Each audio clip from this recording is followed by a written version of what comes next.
to get going here. My name is Joe McGiverin. I chair the Holyoke City Council Finance Committee. This is a subcommittee meeting via Zoom. It's also live streamed, and it's also on the Access channel, Comcast channel 15. We do record these meetings, and I just welcome everybody. Members of the committee present are Councilor Bartley, Councilor Sullivan, Councilor Tallman. Councilor Leahy will be joining us. He has a work commitment that's running a little bit late. Other city councilors that are with us are Councilor Greene, Councilor Murphy, and at the moment, I believe that's it. Did I miss anyone?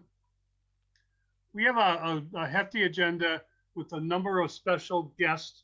If you don't have an agenda, you can always click onto the city website, go to public meetings, and you will find the agenda. We're going to move quickly, but we will give the time necessary for all the issues because every issue before us is important. So with that in mind, the meeting is called to order.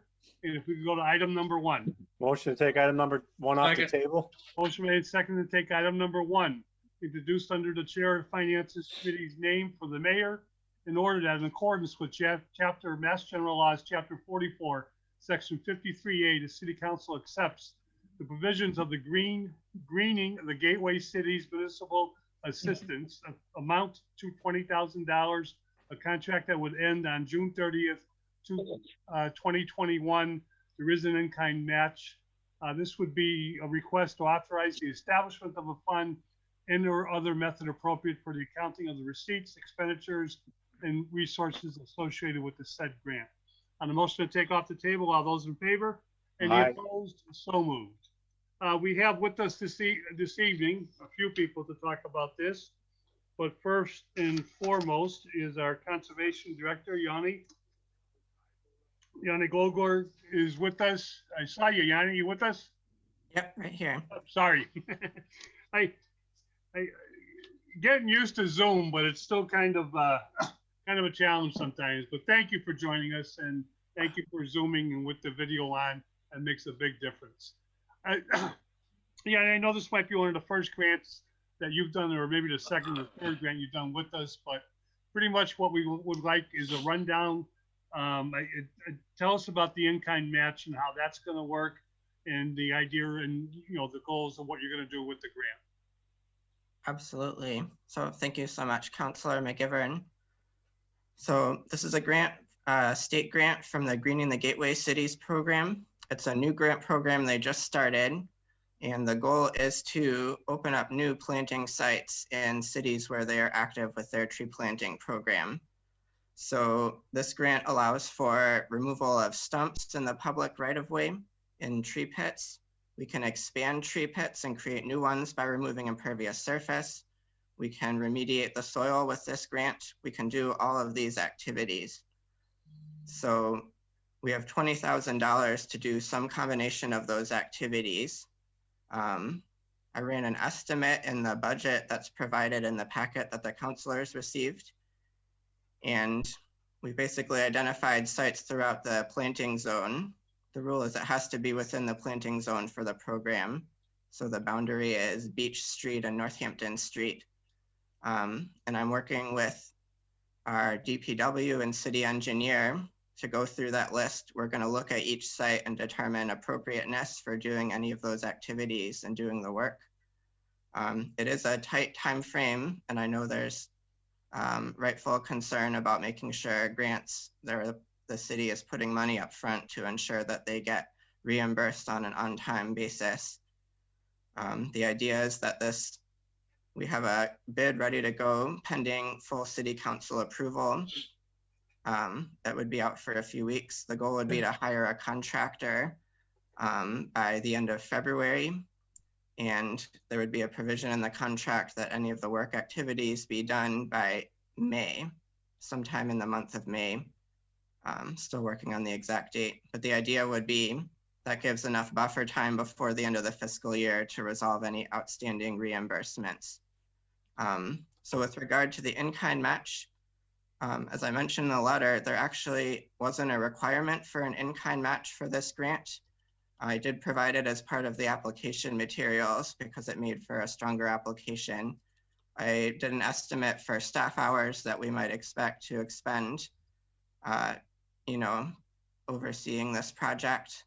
I also identified 4 dead trees in the planting zone that if we removed it with our existing city forestry budget, this program could then come in and remove the stumps. This grant won't pay for tree removal, but they would remove the stumps afterwards. So I counted those expenses as well. I guess the only other thing to mention, I have a copy of the reimbursement form. One good thing about this grant is we can submit reimbursements monthly. We don't have to wait for a deliverable. Every month that work happens, we just have to get sign off from the city, from the Greening the Gateway Cities forester, who we're coordinating with to make sure all the sites are appropriate as well. So that means we can get reimbursed on a running basis and don't have to wait until the end of the project. I had 3 questions and you've already answered all my questions. Nice presentation. We do have Mike McManus and Bob Parent with us. As you said, you're working with them. Mike, did you want to add anything, or Bob? We don't really need to add too much to what Yoni already talked about.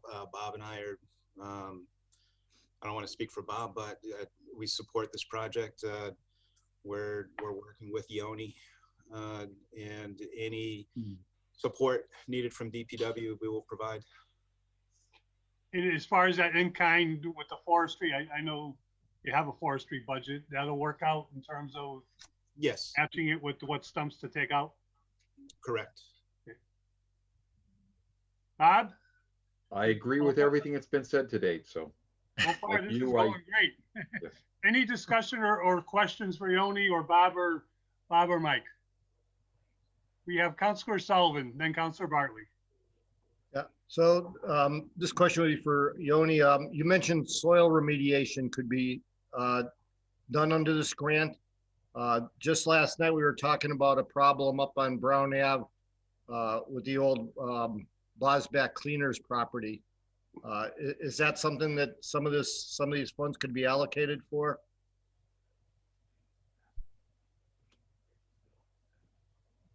Yeah, it's possible. I can go have a look. We're gonna go look at these sites in more detail next week, and I can add it to our list. Okay. If you wouldn't mind, Yoni, I could jump in, having heard last night's discussion regarding Brown Ave. As I understand, Brown Ave there's a concern regarding it having been a former laundromat and there being potentially groundwater and soil contamination at that location. I think the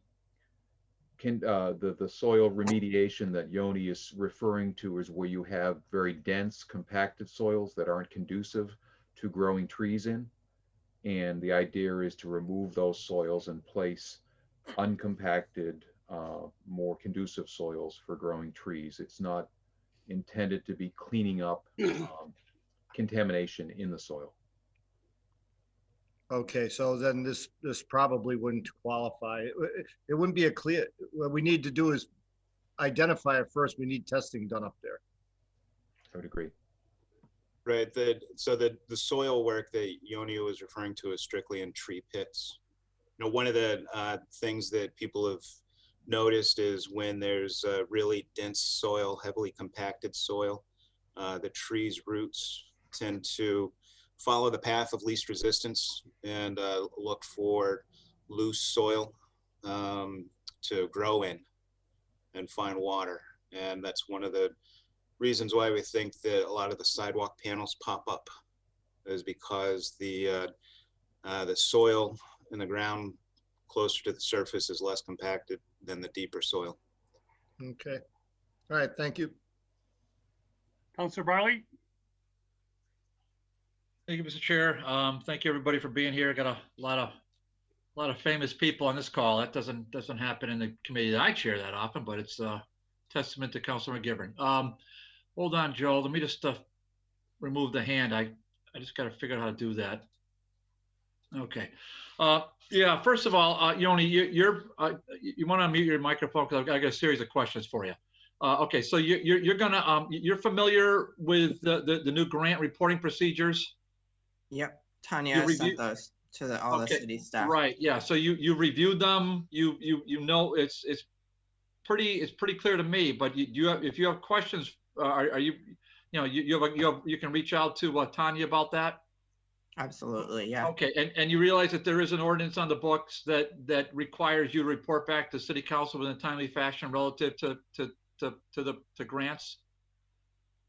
Yep. Yes, okay, and you're familiar with the series of grants that have went over budget and it's negatively impacted the city of Holyoke's free cash position now going on 3 years. Yeah. Okay, that's great. Serious Okay, so problem. Hopefully this will help. it's a disgrace, is what it is.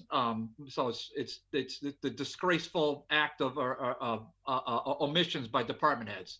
But looks like we're going to pass the ordinance Tuesday night. But Tanya, to her credits, already and the mayor to his credits, already kind of implemented this. So this is going to be a question I'm going to raise to every department head every single time a grant comes. And I'm going to remind every single department head that this is intolerable. So we appreciate everybody getting grants. That's good news. But to leave the Holyoke taxpayers holding the bag for overruns to the tunes of hundreds of thousands of dollars, you turn something positive to a total negative. That's great. Okay, so that's enough of that. On the match, the way I read that match, it looked like it was. It looks like they were in-kind match. Was that how I'm reading that? Right.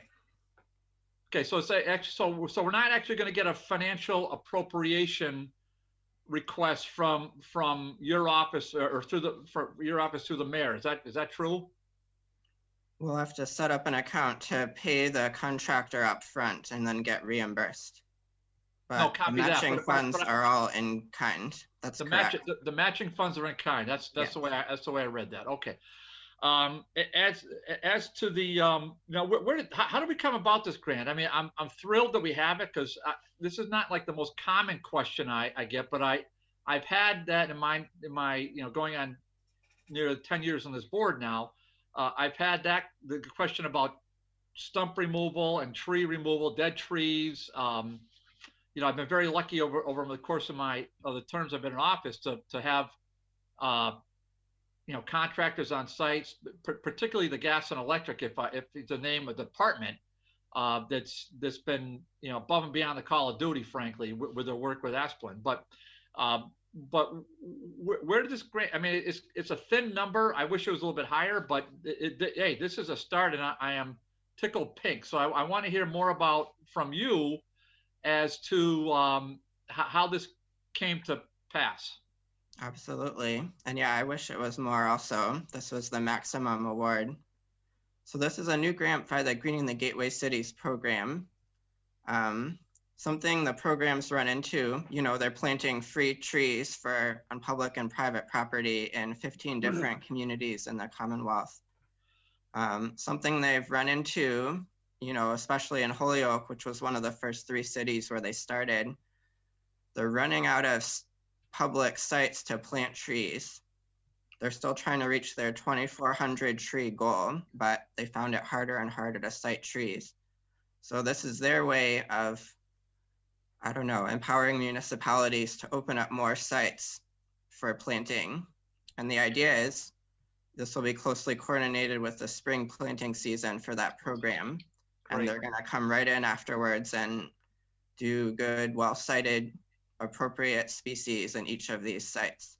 Oh, fantastic. Okay. So, yeah. Okay, and that's really a credit to the Commonwealth and of course to the taxpayers of the Commonwealth, but for them to have that initiative and to, Holyoke's certainly been a beneficiary, but I do recall vividly that the women who were running the program directors were out canvassing private homeowners. And in fact, that has paid off because multiple private homeowners around where I am, around where I live and where I'm lucky enough to represent, have green lighted that on their own private property, and they love it. And I know there've been a lot of in Ward 5 too. I have a lot of friends there that have reached out to me, and how do we get hold? And they've been thrilled that this has happened. So, Okay, so that really adds up, and so perhaps, and my last question, where are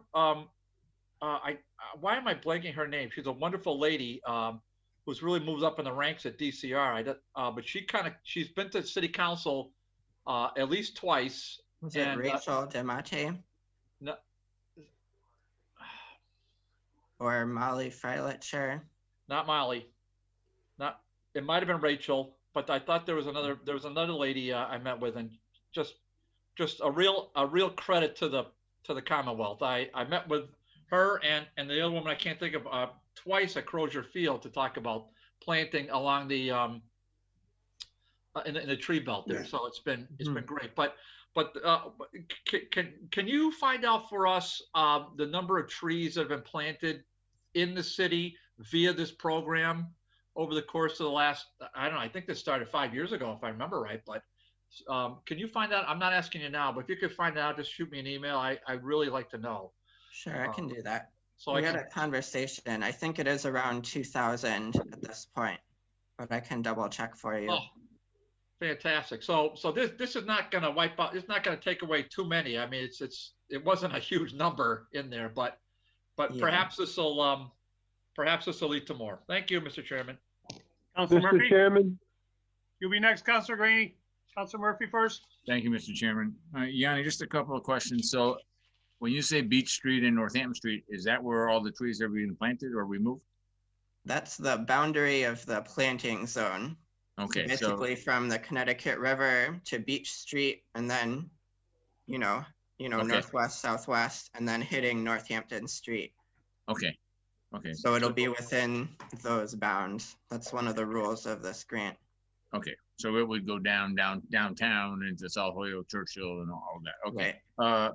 Let me say there's two points here that I think are great, and I want to thank you also for getting the grant. But before you were around, I want to talk about Parent and Mike McManus, because 2019 we had a meeting discussing the planting of trees and making sure that we didn't harm sidewalks. And I noticed on the proposal that the DPW staff will evaluate all the sites and make sure that all walkways are maintaining ADA accessibility, which I think is a great guarantee here that's important. I also am very pleased the more planting we can get, because everything I hear from in terms of health issues, in terms of asthma, in those lower wards, two of which I represent, are very much positively impacted by the more trees that we can plant. So I'm hoping we can do that, and I'm hoping we can make sure we maintain the sidewalks. But I want to compliment you on getting this, and I look forward to the improvements. And again, thank you, and Bob and Mike, for all of you for putting this together. Thanks. Councilor Graney. Yeah, just I'd like a clarification on the Beach Street, Northampton Street. Can you give me a box, Yanni, a box in that area? Because Beach Street runs to the Connecticut River and Northampton Street runs parallel to the Connecticut River at some point in time. And there's a whole area in between, which will leave anything on the outside or on the other side of Beach Street out. Would that be the case? Would this be between Beach Street and Northampton Street? What is the exact box that this grant fits into? Right. So I'm pulling up a map to see if I can explain it a bit better. So it's basically Beach Street to the Connecticut River. So is like it north? Is this east or west of Beach Street? East. East. So then why is Northampton Street even involved? So Beach Street, so the northeastern boundary of Beach Street where it connects with 202 and the bridge. And then if you follow Beach Street southwest, it comes to the four-way where you can turn south onto Northampton Street. That's where the New People's is. Yeah. Yeah. Old Yankee Peddler. So it's everything below Northampton Street from Beach over to the river. So east of Northampton Street and southeast of Beach Street, basically. I could share a map too. So if you're going to box it in, that it takes in Oakdale, used to be called Oakdale, Ward 6 primarily, and some parts of Ward 4 now, and any parts of Ward 7? No. I don't think so. No, No. part of Ward 7. Or But Ward the criteria is Northampton Street. And Northampton Street runs all the way to Northampton. Well, you stop at Beach though, you stop at Yeah, Beach. it's the portion of Northampton. and Beach. Yeah.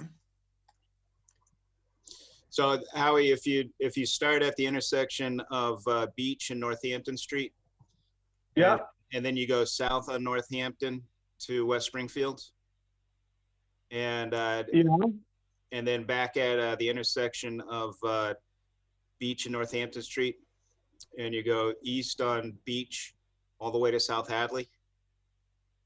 It's that lower area where okay. this grant can be used. All right, so you're completely east of Beach, you're completely east of Beach Street. Right. Nothing west of Beach Street. Okay, that clarifies it. And those are the parameters from the Commonwealth when they started their program. So, Councilor Tallman? Yeah, thank you, Mr. Chairman. Yanni, thanks for getting this grant. Just a quick question. Could you go over again the time frame? It starts in February and ends in May. yeah, that's what we're shooting for. Would that give enough time to get everything done? Yeah, I've talked with some potential contractors to get a sense of proper bid amounts and timeframes. The work itself should only take a few weeks. You know, someone that's good at popping stumps out can probably do it all in a day. And then there'll be follow-up with cutting out the impervious surfaces and soils. So again, I wish we had more time. I was originally told we would get an announcement about this grant back in September sometime, and they just sent the award. They just sent the contract in December, like late December. So, but I do think we can get it all done in time. And again, when we write the bid, we're going to make sure the work it'll stipulate the work needs to be completed by end of May. Okay, and then the stumps, the number of stumps you said will get done? Mm-hmm. How many? Oh, the number? Stumps, yeah, about. So this can vary based on, you know, these costs are going to move up and down based on how much soil needs to be put in and how much each stump costs. I think around 30. Okay. That's a good number. I just, because I know there's several of them in the city, and I just want to make sure that we try to get as many as possible out. Right. Okay, thank you. Is there any more discussion? Hearing none, I can make a motion to approve the Greening the Gateway Cities Municipal Assistant Grant. Second. motion made and seconded to approve this grant and everything associated with the spending and accounting of said grants. We will make this recommendation to the full city council. Our next meeting will be next Tuesday. If there's no further discussion, all those in favor? Aye. Any opposed? So moved. Yoni, thank you very much. Well done, well prepared, and thank you for answering our questions. Thank Thanks, you so Yoni. much for having me. Motion to Thank take you. two off the table? Second. Motion made and seconded to go to item number 2, take off the table, that there be hereby appropriated by transfer for the fiscal year 2021, $100,000 from stabilization, $100,000 to snow removal services, $100,000. A motion to take off the table. All those in favor? Aye. Any opposed? So moved. We have with us the superintendent of the DPW, Mike McManus, to address this. Mike, would you like to run us through this?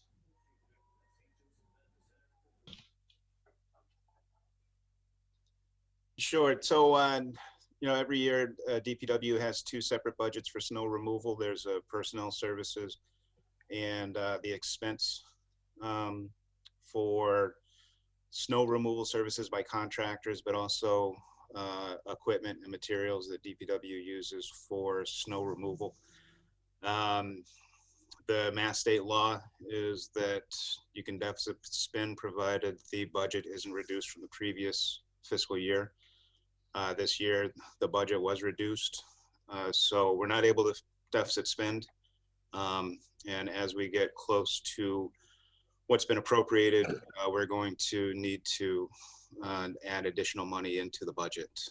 So this request is to add another $100,000 into our snow removal services, into the expense side of the budget. We are at the budget. We do need these additional funds to pay for contractors and some materials, some equipment. We're good on the labor side for now. The DPW overtime associated with snow removal. So we do not need any additional funds for personnel at this point in time. I think we generally spend, $20,000 to $30,000 for a snowstorm where we have to call in contractors to help with snow removal. That happens anytime there's more than 3 inches of snow. This last snowstorm, we didn't call in all of the contractors. We called in 2 of our contractors that are our first response contractors. They help us out in the country, and we call them in whenever we drop our blades for snow removal. We had one stick around for 4 hours, and the other one was helping us out for 7 hours overnight as we were getting the roads ready for the next morning. Mike, with materials, how much upfront money have you spent on salt and other material? So we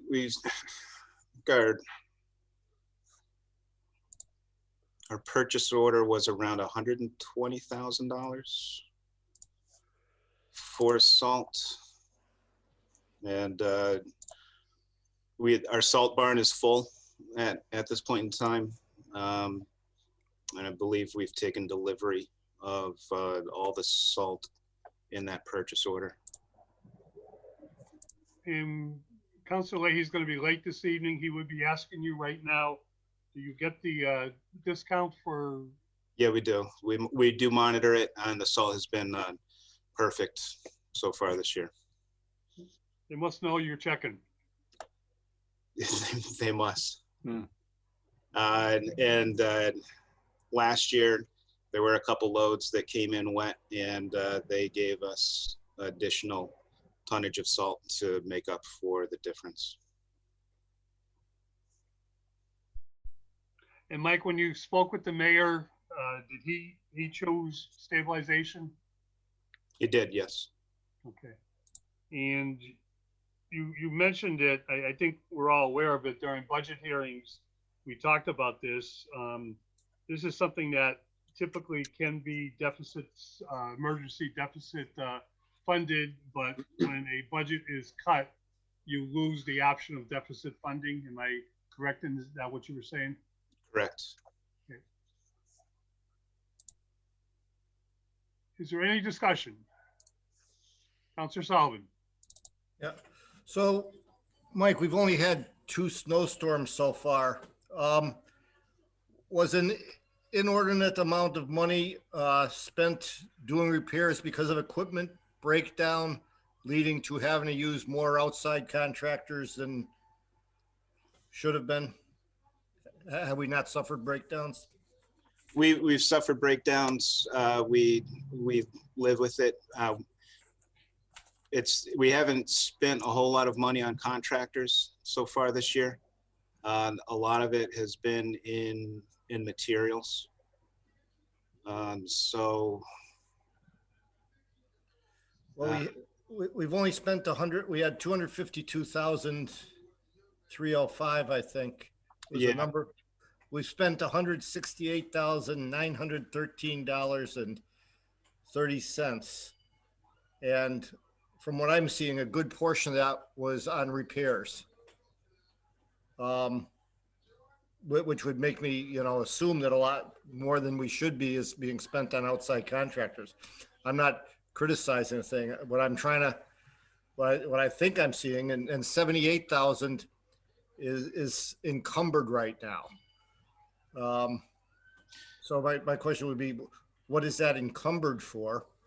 And then I'd like to discuss a little bit, because I think I think you had requested more for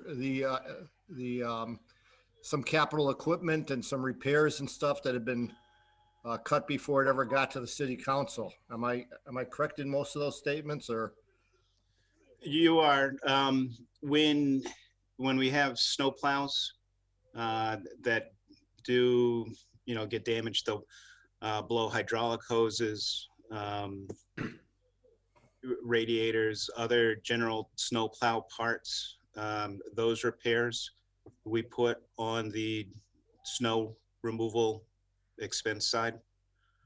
So if you see charges to like BART truck, we spent $11,000 at BART Truck Company for controls associated with our the spreaders and the sanders. We did buy a used sidewalk snowplow that was the snow removal services budget was used to pay for that. And then there's a lot of other, incidental nuts and bolts, cutting edges for plows, but also the Morton Salt, who we use for road salt, Mountain View Landscapes. They're the contractor that helps us with the City Hall parking deck at the train station and other city lots. We also have a contract with Roca to help us do snow removal on sidewalks throughout the city. So in the encumbered expenses, that's where you'll see we still have some of the Morton Salt, Mountain View, Roca, those POs have money left. There's some money left in an open PO for magnesium chloride. Mag chloride is a de-icer that we use on the road going into HCC. Okay, so these are open POs that haven't been expended yet. There's no. Correct. It's there to use for the rest of the winter. They're there to use, but like with Mountain View, the more snowstorms we'll have, the more we'll need them to come in. Yeah, and, I get that. So one of the dump trucks used for snow plowing, is that a 1986 dump truck? Probably yes, because we have more than one. 34 years old, right? We expect that to be a real workhorse during the winter. I think everybody sees the point I try to make here. There's been, once again, we're expending monies on repairs on equipment that's 34 years old with no plan, no capital budget coming forth, and without having to go to another room and dig out some budgets. I do believe that some of this was in the budget that was cut by the mayor, and I know the council, I believe we've also requested on several occasions for something to come forward on this. So that's the point I'm trying to make. Last piece is, so the mayor was, his only choice is stabilization. Also in the DPW budget, we still have $46,000 sitting there for the hiring of an assistant engineer, which we all know we're not going to find anybody for 46,000. Am I correct in that? So the budget that was set for the assistant engineer, it was funded for 9 months of the year. And I think we might have already transferred some of the money out that position for retros when we had the 2 DPW union contracts finalized. but I'm not sure. Don't. Well, when we looked into it, when we were trying to, at the end of December, when we were trying to balance the budget, it was still there. So unless it's happened in the last 4 weeks. So we haven't transferred any of that money out yet. Okay. But that was only for 9 months of the year. The plan last year, this time when we were budgeting, was to get a couple months into the fiscal year and then go out to try to find the senior civil engineer. Okay. But, all right, so I believe for the rest of it, I believe there's still some funds just sitting there, and I don't know why we're going straight after stabilization. My last question would be to the chair.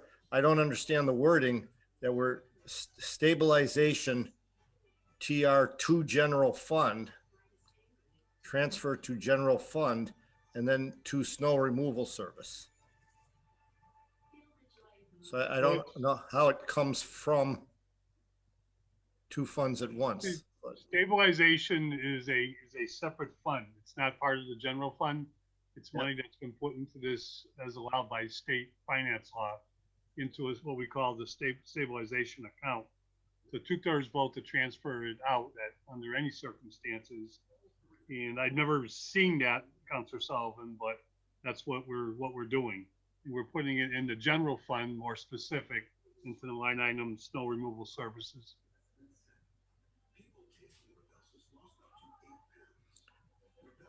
Okay, so I take it's just like kind of a typo error.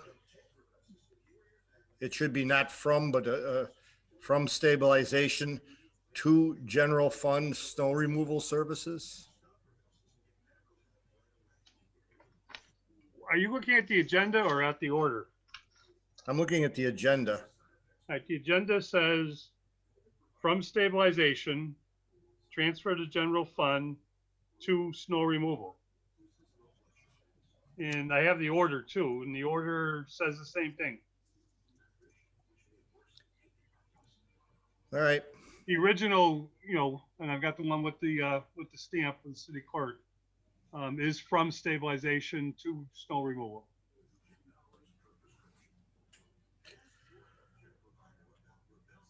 Okay, those were my only observations and comments. Thank you. Councilor Barley? Yeah. Thank you, Mr. Chairman. I'm going to ask a question, but I'm kind of trying to figure out our cut. For some reason, I'm not remembering that. I'm not remembering that cut. Mike, did we make the cut in City Council?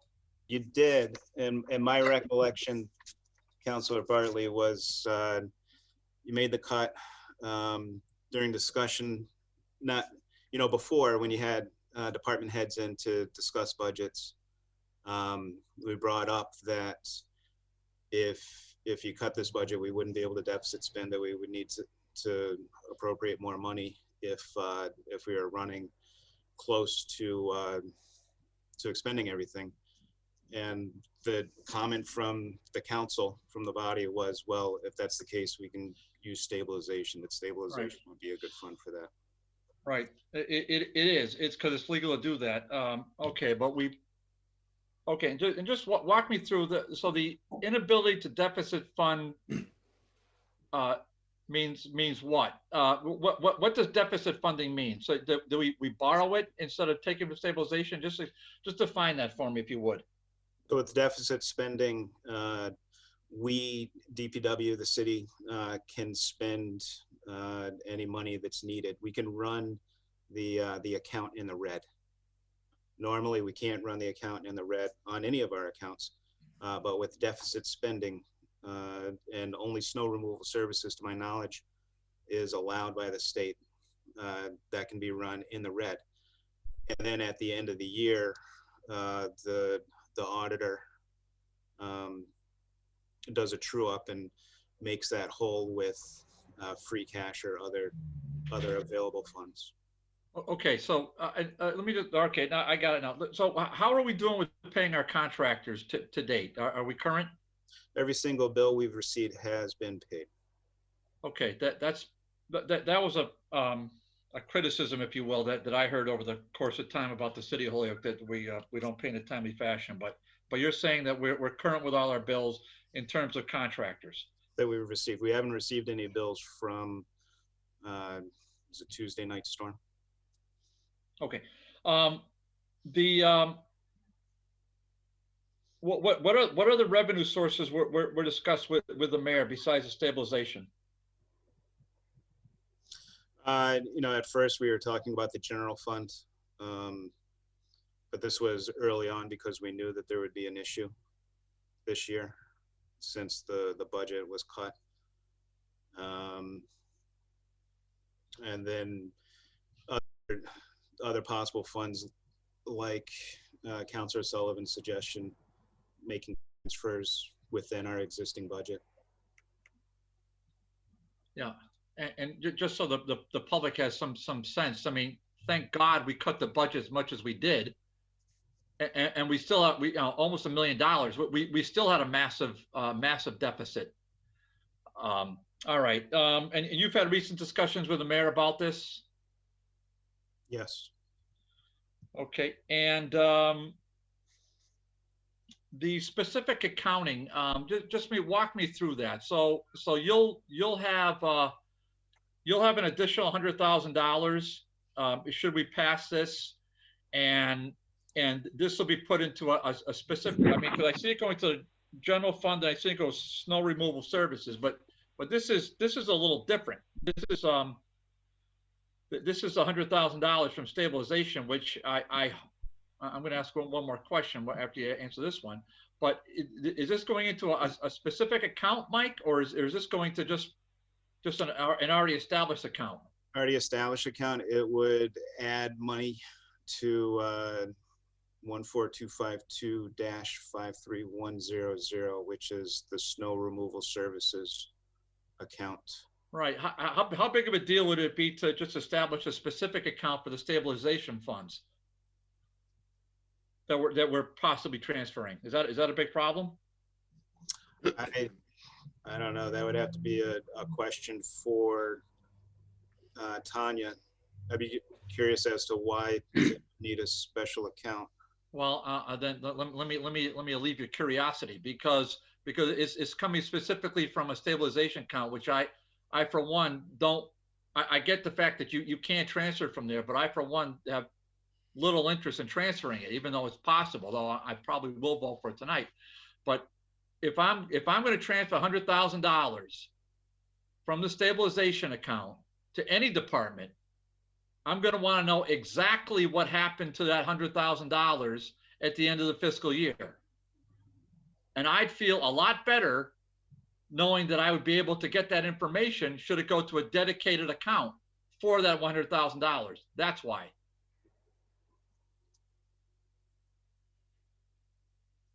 Is there a follow? Okay, no, okay. I guess you accept the answer. Okay. Yeah. All right. But I think that can be accomplished if we do an audit of the account 14252-53100. I mean, you would see. I'm positive it could be, but I'm a very simplistic person, so it would if this is not a high hurdle, then I'm going to ask that be done. If it's a super high hurdle, which I can't imagine it is, then I won't ask. But if it's not a high hurdle, then I am going to ask. I mean, this is almost like a grant, so that I look at it. I look at it like that. That's how. All taxpayer funds are sacred, but this in particular is probably the reason why Holyoke is not in receivership on this side of the government, like they are on the public school side, among other reasons. During your conversation with the mayor, did you have a chance to bring up the possibility of reimbursing the stabilization account should this transfer be approved? Did that topic come up, and if so, what was said? No, it didn't come up. Yeah, I didn't think it did, but I just want to ask a question anyhow. I wouldn't think it wouldn't be fair for you, but I would hope that the mayor might have said, well, this I tried to reach into this account. I don't know, maybe a baker's dozen times over the last 10 years, and failed every single time but once. And, you know, not now, you know, maybe we see how we can get it back, but I just, okay, so no, No, but all that, right. that almost seems like a no-brainer too. I mean, if you transfer $100,000 into this account, we wind up using, let's just say 25,000 for the rest of the year. Let's be really optimistic. And there's 75,000 left at the end of the year. It wouldn't be a big deal to put it back into stabilization. You know, I like your thinking, Mike, but that requires a mayor with his hand on the steering wheel to make that request that transfer.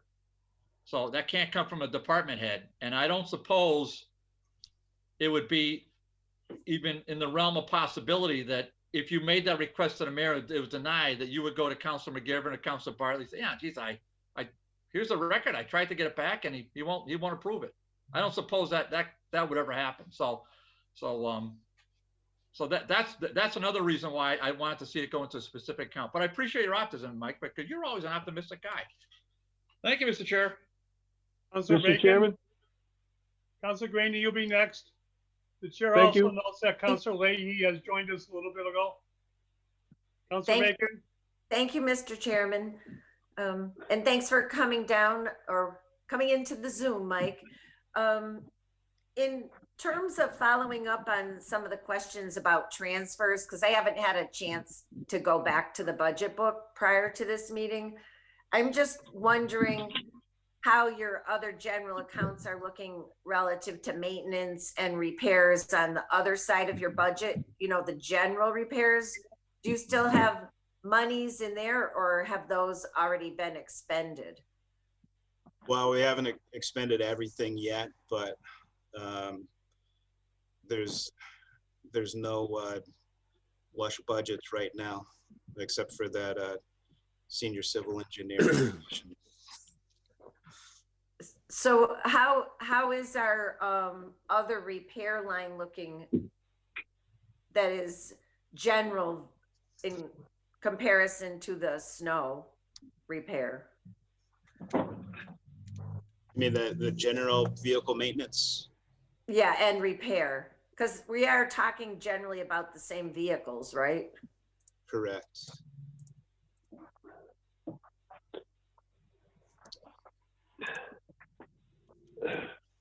And if you don't have it immediately available to you, it's okay if you send it over later. I'm not trying to put you on the spot in terms of details. What I'm interested. So we spent about a little bit more than half of that general R&M vehicles budget. Okay, thank you. Because my general position on this is that I'd like to see all possible transfers made first before we hit the stabilization fund. So I appreciate your feedback. Thank you. Councilor Graney. yeah, generally, thanks for coming, Mike. I just had a couple of questions. I'm not sure because I don't have the budget in front of me, but I believe the original request for snow removal was $400,000. I'm not sure about that. I'm working off the top of my head. That's, And I believe the council cut 100,000. Was that true? no, they cut 150,000.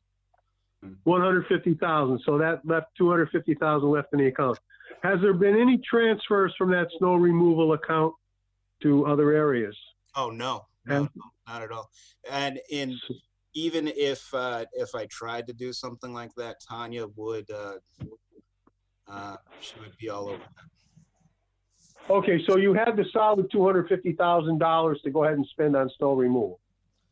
I did. We had $250,000. We also had an open PO for 2,000 and change from the previous year that rolled over into this year. All right, if you could, and just off the top of your head, we've had 2 snowstorms. Could you give me an approximate expenditure for an average snowstorm of say 6 to 8 inches? Yeah, it would be around $30,000. Around $30,000. So we've had one snowstorm with, I believe it was 8 to 10 inches, and then this last one with 3 to 4 inches. So the actual snow removal costs probably are less than $100,000 so far. That's just the removal, just the snow removal, correct? That's the cost for our contractors. Right. That doesn't include the cost of the salt and sand that we put down, the fuel that we put in our own Okay. vehicles. All right. Let me rephrase. The total expenditure out of the snow removal budget for a 6-inch snowstorm. Just give me an approximate.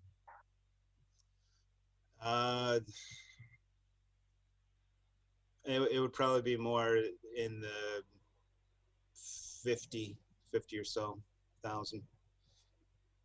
We have had some ice storms as well, where we're out Right. raining, and when we do that, we're putting salt and sand down on the roads. Right. This last storm, and you know, an ice storm, you could spend a lot of money just on salt when it's Right. when it's a rainy ice, because the rain washes the salt off. All right. I understand that, but you say your salt bins are full. Yeah, Okay. but we've got, you know, in the forecast, I think in a couple of days, there's a little bit of snow coming in, and then a couple of days after that, there's a little bit more snow coming in. Right. Right. Okay. So how much do you have left in the snow removal budget?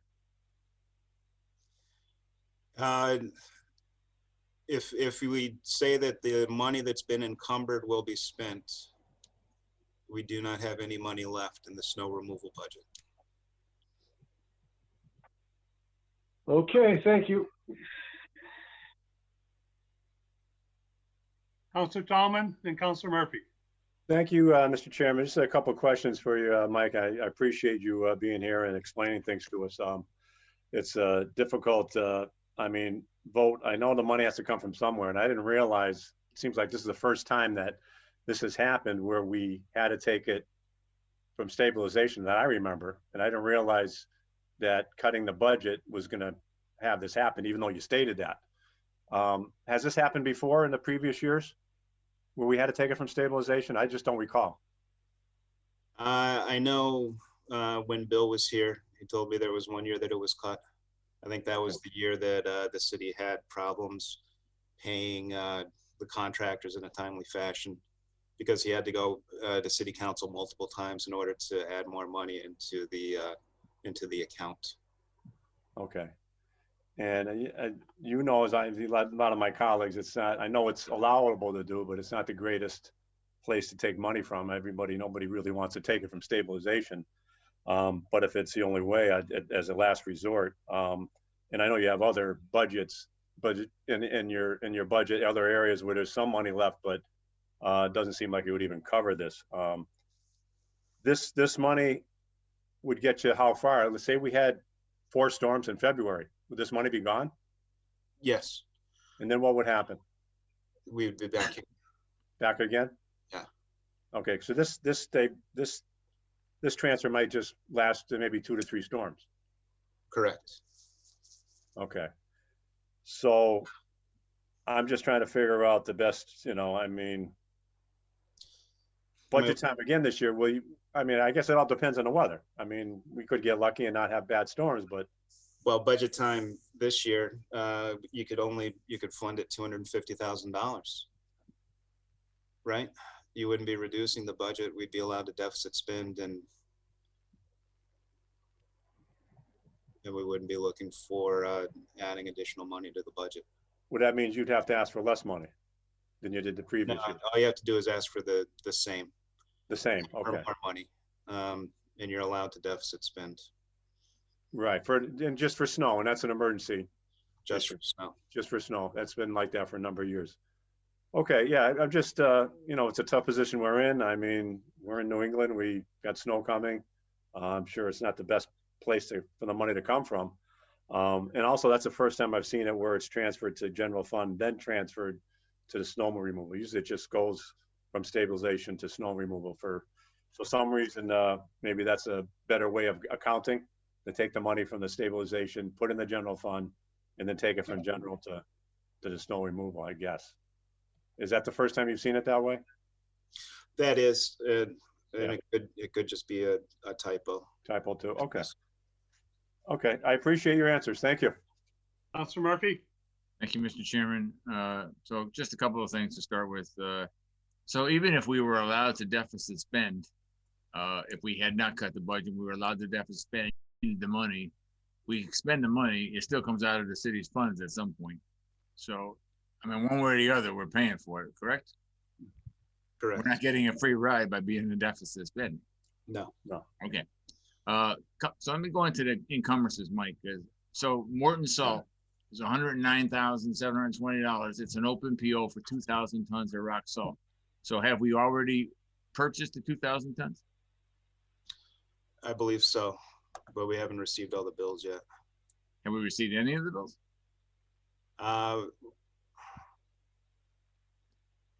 You know, I haven't seen any of the bills because I have to approve all of the bills. Okay, so let me ask, do we get, by ordering 2,000 tons, and I'm assuming when you order, you're probably looking at what you used the previous winter? Correct. Or let me rephrase that. You're probably trying to look at what you used the worst winter. I mean, we generally want to keep the salt shed underneath 391 filled. Okay. And does that ever become non-functional? What do you mean? Is there a time frame in terms of its ability to function the way you want it to, or does it have a full life capacity? Like if you had some left over at the end of this year, would that be available for next year? Yeah, the salt doesn't go stale. Okay. But we have had years in recent history where we've had a hard time getting salt. From Morton or whoever you get it from? Yeah, from whoever the vendor was, and the whole region was having a hard time getting salt. And we've sent trucks out. We've hired trucks to drive out to Boston that year to get salt to bring it to us because we weren't getting any deliveries. Okay. And then, so again, anything you have left over would be carried over for next year. But let me go to Roca and to Mountain View Landscapes. I know you got an open PO for both of those. And again, nothing, or I couldn't find anything that's been spent. So have we used Roca yet? We have not yet. Okay. And have we used Mountain View? We must at some point. We have used Mountain View. But we've never got billed from them? I think we might have gotten a bill since that report has been created.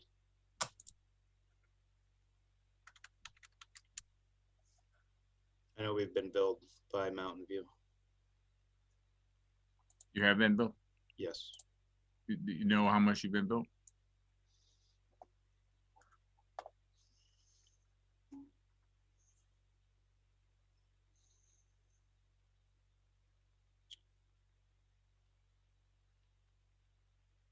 About $9,000. So more primarily, that was probably the big December storm. It was. Okay. And then let me just go, and the last thing, just going back to that salt situation. So the 109,000, so we have, all of that has been delivered? I believe so. Okay. Okay, and we're just waiting for an invoice. As far as we know right now, we're just waiting for an invoice from them to pay the bill. Correct. Okay. Okay. All right, thank you. Councilor Leahy? Yes, good evening, everyone. I hope everyone's doing well tonight. Michael, as always, good talking to you. You guys are the unsung heroes in the city of Holyoke. I've been saying that for years. You guys have a great department, great people. The reason I guess questions I have, how come these companies are so late to submit invoices? Is this done purposely on their part? I don't know. I mean, the way I look at it is if you order something, somebody has to sign off on it. Isn't that the invoice there? Can't we use that as the invoice? No, if the delivery slip. Yeah, or just say that we want the invoice time of purchase. You know, because then we get into these every year. It seems we're paying back bills. It just seems like it's an accounting nightmare. It is, I mean, some contractors are a lot worse than others. Right. No, not only in your department, every department this happens in, and it just it's pain in the neck for you, you and all the other department heads, because now you have to come back here and bring this up. So back prior to your days, Mr. Fuqua did a great job, fantastic job. Miss him, but I like you too. I followed an order, and he implemented it. This is back when I was working for the Mass DOT right out of college. They had people that were designated to go in and test the salt, rock salt up at Cargill and other places for moisture. There's a comic on one of the walls about, I don't know, 30 years prior to that. There's a person that was actually using a hose to put water in on the scale, and that's how they make their money, is per ton. Now, are we still implementing that? We do. That's still a spec requirement. And when they deliver salt, we'll take a sample of the salt, and we bring it to our friends at Suez, and they run it through their laboratory and tell us what the moisture content is. And if it's within specification, which they have been recently, everything's good. And when they're not, we let them know. And usually what they'll do is they'll compensate us an additional tonnage of salt, then try to take a deduction on a bill. So last year there was one batch that was really bad. And I think there was another batch that was just barely out of spec, but we did get some additional salt to compensate for that water that was in the salt. Yeah, it's too bad. I think the state gets a rebate off it. I mean, they get actually money. I mean, maybe things have changed since I've been gone, but is there a way that we could partner? I mean, we're so close to District Number 2 for the Mass DOT. Is there a way that we could partner with them and use their salt? I mean, because they have bins in Bernie Ave and you know, all these other places, Magazine Ave in Springfield. Is there a way that we could partner with them and get a lower, because they're buying, you know, so much more than we are? Is that possible? I don't believe so. I don't think we can go into a cooperative with the state. And I don't know of any other local municipality that does that. And I know other cities and towns, they have their own salt bids. The Franklin County regional governments, they put out a bid as a cooperative, but still it's a city by city and town by town within their co-op that gets the salt. And are you getting this up at Cargill and Westfield? No, it's delivered from Morton's facility in Albany. Yeah, okay. And one of the things that I voted for the deduction out of this, because as everybody has mentioned, this is a line item that could be you know, it doesn't have to be fully funded. And what I like about this is meetings that we have like tonight. And I also do the same. I was proposed for the law department as well for outside counsel, because you know that I have to say yes to this, because this is what we have to obviously keep the residents in this street safe. But I like to have an open dialogue and hear about exactly how much, like Councilor Graney, he has some great questions. And so I'm going to be supporting this tonight, and tell your guys to keep up the great job. Thank you. Thank you. Councilor Sullivan?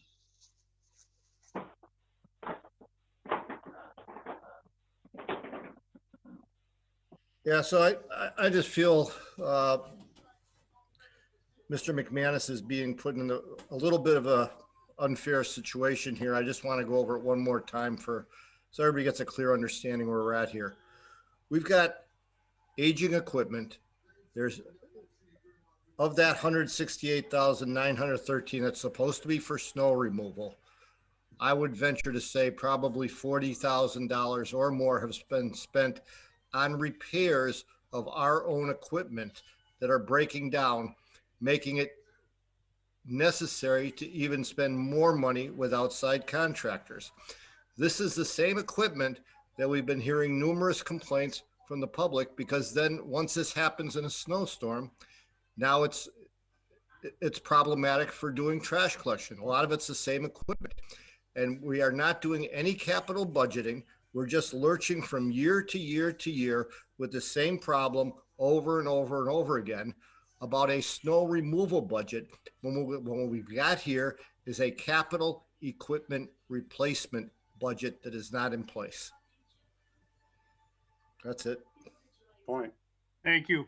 If I could just interject a few words, and I think we've debated, or at least gotten our questions answered, and maybe it's time for a little bit debate. I'd like to speak in favor of this transfer. Number one, in terms of the line item, the city has spent close to the $400,000 over the last 3 fiscal budgets. It makes sense. Our superintendent has always been on top of his expenditures and always been able to forecast and be able to work within his budget. Unfortunately, we might have some time if we were able to deficit fund, but because we can't deficit fund, the money needs to be there when the storms hit. We don't know. It's New England. It's going to be 2 more storms, 3 more storms, 1 blizzard, and that could wipe out this entire budget itself. And there's some things out in the West Coast that's headed our way, and it could be here quicker than we know. Mike has always been on top of the materials that he buys. Councilor Leahy, before you joined us, I know you were a little late because of work.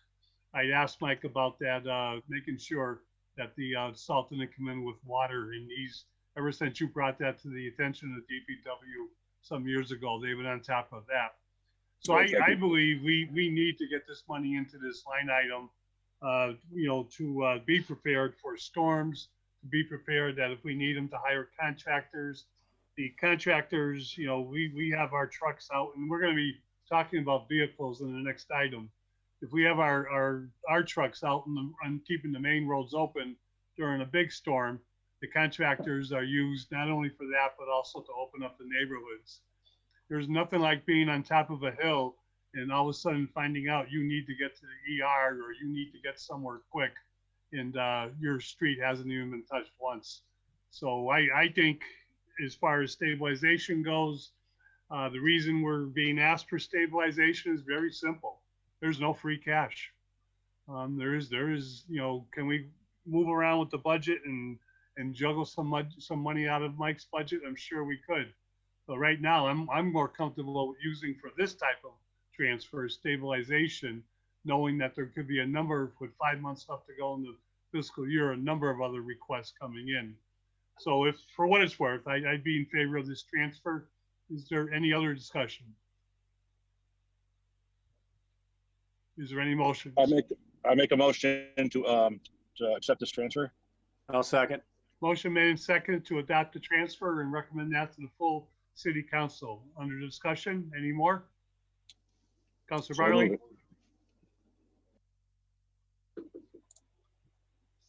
Yeah, just I'd like to have it put into a.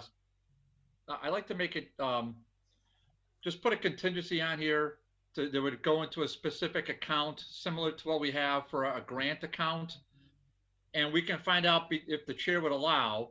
We could find out between now and Tuesday whether or not that's practical. If it's not practical, then we can just withdraw the contingency Tuesday night, and I will email Tanya before I walk out of here. And we'll ask a question if the committee would entertain that. So I'm going to make that motion as a contingency. I recognize that, Councilor Bartley. I'm just trying to think of how to word it.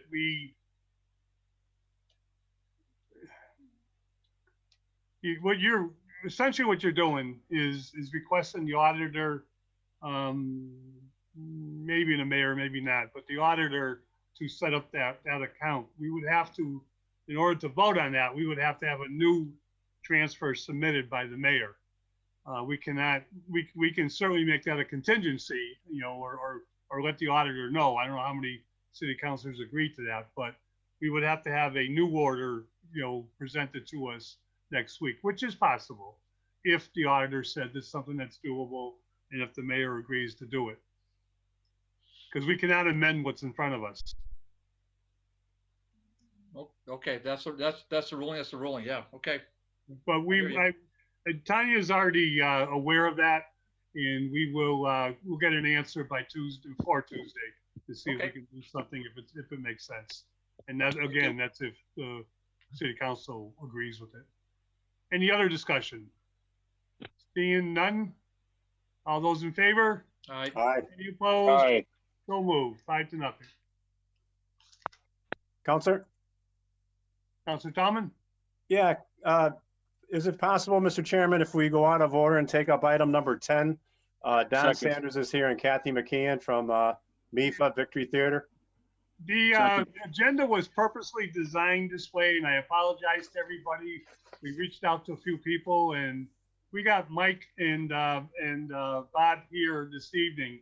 The first and big part of this agenda is the DPW, and they go last way too often.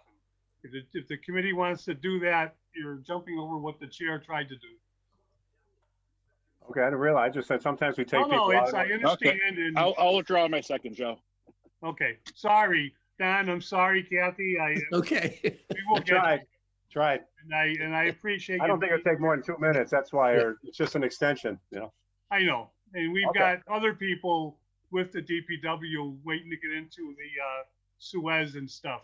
Okay, I Item understand. number 3. Would you want to Make a take motion. item Make 5? a motion to take item 3 and 5. You want to do 3 and 5 together? How about 3, 4, and 5? Well, if we do item 5, then the Suez folks could cut out. All right, so let's make a motion to take item number 5 off the table. Okay. Second. Motion made second to go out of order. Item number 5. Any discussion? All those in favor? Aye. Any opposed? So moved. This is introduced by Councilor McGee that the Finance Committee invites Suez representatives to discuss the budget, any budget shortfalls and potential cost-saving measures. On the motion to take off the table, all those in favor? Aye. Any opposed? So moved. I think I already did that. With us, we have, besides Mike and Bob, we have Mike Burke from representing Suez. I think we've all met Mike over the years, doing a fantastic job down within the what the scope of the work that Suez does for the city of Hoyoke. I did talk to Councilor McGee. Councilor McGee has an early family commitment that he could not get out of. He is hoping to join us, but he did make it clear that, you know, if we got to this item, to go ahead with it and have the discussion. If his questions aren't answered, he'll catch up. Mike McManus and Mike Burke, how do you want to proceed on this? Do you want to give us an overview? Yeah. So just quickly, the budget is for sewer expenses. Consists of the contract that the city has with Suez for operation of the wastewater treatment plant, the sewer collection system, and their storm drainage collection system, flood protection. The sewer account also pays for 2 DPW staff members, 2 clerks in our office here, and debt service associated with capital improvements that have been made in the collection system and at the treatment plant. And there's also a small budget for engineering services should the city hire an engineer to do design related work or study related work associated with any of the sewer, storm, or flood control systems. It's all paid for through the sewer rate. which is based on consumption. So as far as we've got what's been budgeted, and then Suez, they have a couple ideas for places where there could be cost savings. Realize Mike Burke has a presentation that he would like to run through for the city.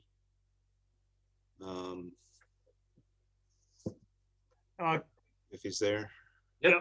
Quick question, Mike. And I think that's exactly what we want to hear.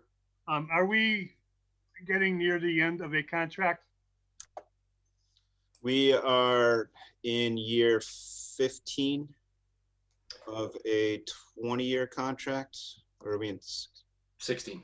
We're in year 16 of a 20-year contract. 16 of a 20, but isn't in the last 5 years there was possibility of extending the 20 year? Yeah, the contract always had an option for an additional 5 years. Right. Is that under negotiation?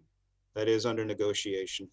Okay, maybe after we listen to the presentation somewhere this evening, we can talk a little bit about that.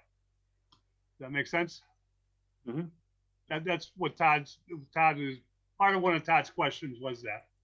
All right, if nobody objects, should we have Mike Burke do the presentation? Sounds good. Okay, it's all yours, Mike. You need to share a screen, or you just? I'm gonna give it my best to share a screen. Yeah, just. All right, you are co-host. Yeah, that's right. Jeff was on top of this, so he knew what he was doing. I think it looks like you know what you're doing. There you go. That's good. Used to using Teams, but getting used to Zoom too. All right, so we put this together to present to the committee. I'll give a brief overview of Suez North America for those of you that aren't familiar with us. Roughly over 3,000 employees in the U.S., serve about 6.8 million people for water and wastewater operations. We have 68 public-private partnerships throughout the country. We own 15 water utilities.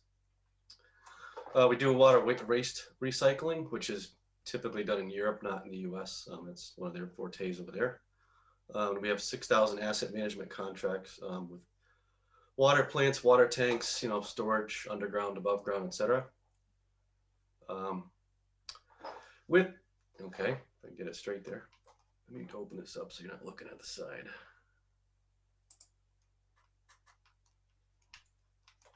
And I just hit the wrong screen, sorry. I'll leave it there. I'm not gonna play around with it, sorry. Some things that we're introducing right now to the project, and I refer to Holyoke wastewater plant and as a project for the Suez. We're looking at doing SL-RAP, which is a sewer line rapid inspection of the entire collection system and creating a GIS layer to better manage the capacities of the collection system. We're currently working on building a new GIS system. We have an intern that's building it for us. We're pretty far along with that. It's coming along pretty well, and we've built some other layers as well for GIS that hopefully we can be able to share with Bob and Mike to make our lives easier out in the collection system. And we'll be bringing in a new CMMS system. We do currently have one. It's called CloudGen, and this system will also be able to be utilized by the DPW for their assets as well. Project overview. Project overview is operation maintenance highlights. We have 17 employees, union shop, negotiations again in June 22. Current contract end date is September 2025. Wastewater treatment license grade 7, Mike Williams, who is the current project manager at the facility. He's also in this meeting. He also has a wastewater collection license grade 4. Facility has a computerized maintenance management system, SCADA, which means you can control and see everything throughout the city and within the treatment plant. It is new SCADA controls in the CSOs and the pump stations monitoring in place. Let's see. We've been in Holyoke since October of 2005. Facility is a secondary wastewater treatment facility, which means it has primary treatment, secondary treatment, disinfection, and discharge to the Connecticut River. It's a pure oxygen plant, which is unusual. It's typically you have ambient air being put in to feed the microorganisms and treat the water. We have an in-house laboratory and pre-treatment program, which means we inspect the facilities, different businesses throughout the city that discharge through the collection system. Plant has a design of 17.5 MGD, averages about 7 per day with a peak flow of 37 MGD. Collection systems, we have 7 flood control stations that we operate and maintain, 7 wastewater pumping stations that we operate and maintain. The famous Berkshire Street CSO that was built in started in 2006, came online in 2008. Collection systems approximately 120 miles with 2,100 catch basins throughout the city that we're responsible for cleaning. And I mentioned the 7 pump stations already. We also perform street sweeping services. There's 178 curb miles within the city of Holyoke. Some of our safety overview. We have, new emergency response plans, on-site compliance documents, we have new permits with new regulations, safe work planning systems throughout the plant, reporting systems. Some of the data and test and samples. We sample more than 100,000 samples since the beginning of the contract. Staff training, 3,000 hours since the beginning of the contract, about 12, usually between 12 and 32 hours per year. Been through a couple hurricanes. First one I think was Sandy, which was in 2005, I believe, right when we came on. And now we're still managing through the pandemic COVID, which we all hope ends soon. Organizational chart, Jason O'Brien, who's not on this, he's the general manager of the Northeast, New Jersey, Pennsylvania. Myself, Mike Burke, director of operations for the Northeast. Then you have Mike Williams, who's the project manager. He's the main contact at the facility. And his assistant, Jason Swain. We are very involved in the community in Holyoke. Some charitable contributions that we made to the Visiting Nurses Association, the John DiNapoli Golf Tournament, Hispanic Family Festival, Boys and Girls Club, the George Neves Tournament, Memorial Tournament, Holyoke YMCA, and this year during COVID, a lot of these things we couldn't do. We had made a donation of 1,500 N95 masks to the Holyoke Hospital during the pandemic. We do sponsor the St. Patrick's Day Parade, pre and post cleanup, which is our job anyways. We sponsor marching band for that. We also participate in an annual Source to Sea River cleanup. Now here's the thing I'd like to focus on, some improvements we've made since we've been in Holyoke. Since day one, we've replaced and upgraded the influent pumping systems, which brings the water that flows into the plant up to a higher level so it can basically flow gravity throughout the plant into the Connecticut River. Replaced the secondary clarifier drives. I should have had a picture of the whole plant so you could actually see it. But 3 and 4, we rehabilitated clarifiers 1 and 2. Replaced the primary treatment clarifiers number 1 and 2 and rehabilitated 3 and 4. We installed new waste activated sludge thickeners, different processes through the plant that weren't there in the past. Replaced and upgraded the aeration system. That's where the pure oxygen comes in. Replaced all pumps at 5 pump stations. Installed new odor control systems. Replaced the mechanical bar X and the headworks, which removes all the larger debris, etc. Upgraded dewatering systems, put a new boiler system in, upgraded plant water. So we got away from using city water, and so we use the actual recycled water within the plant. Installed energy efficient lightings, brand new employee locker room, new SCADA, CSO monitoring, and new roofs on garage and effluent, and it should say three of the pump stations as well. So the proposal that we have for you tonight is a reduction in the base fee. The first reduction would begin years 1 through 5. We've been working on this for a little while, so this is year 1 would be where we are right now. First year would be 132,000 years 1 through 5 with a CPI increase on top of that as well. So if you can see the numbers in the chart, you have it should be 132, but we're already halfway through the fiscal year, so it's 66, 50%. So year 2 with an average of 2.3 increase would be 135, 138, up to 145.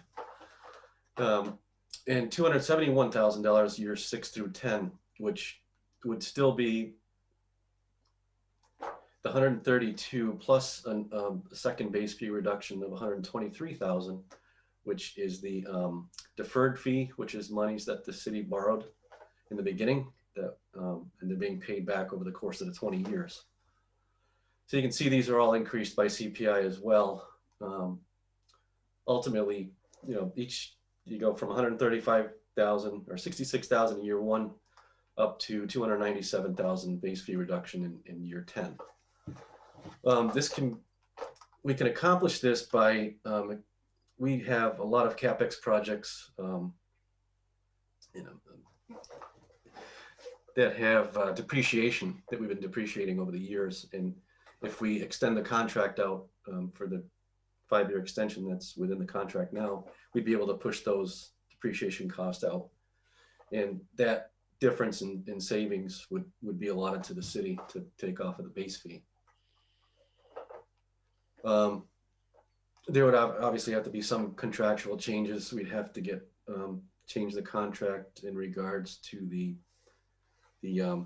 full risk maintenance, which just means that we wouldn't have the CapEx program within the contract any longer. We would build in a maintenance cap of, for example, $25,000.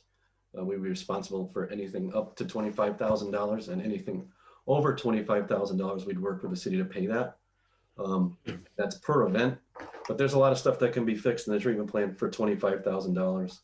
You know, and we're confident that all these large expenditures and all the capital monies that we put into the facility over the years, we're just at a point right now where we're maintaining the equipment in the plant and keeping things going. And currently, actually, we're doing an asset evaluation to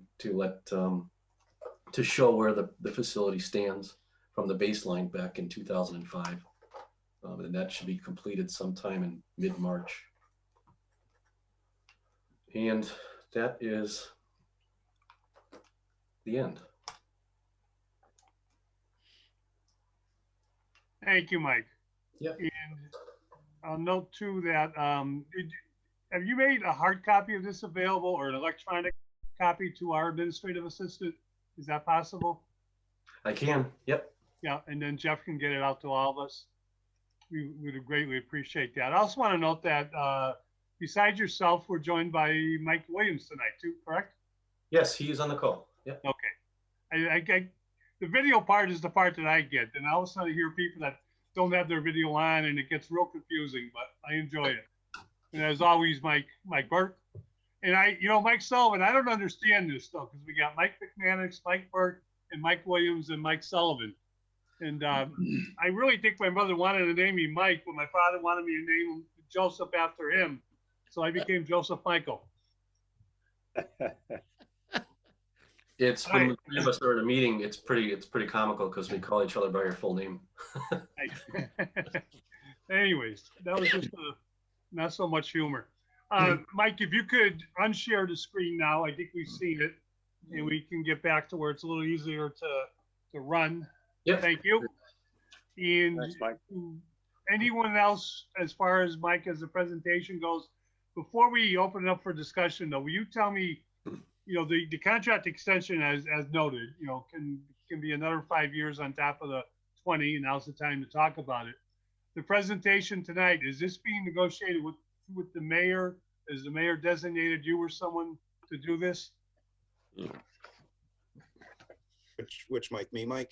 Yes. Yes. So primarily it's the negotiations have been with me.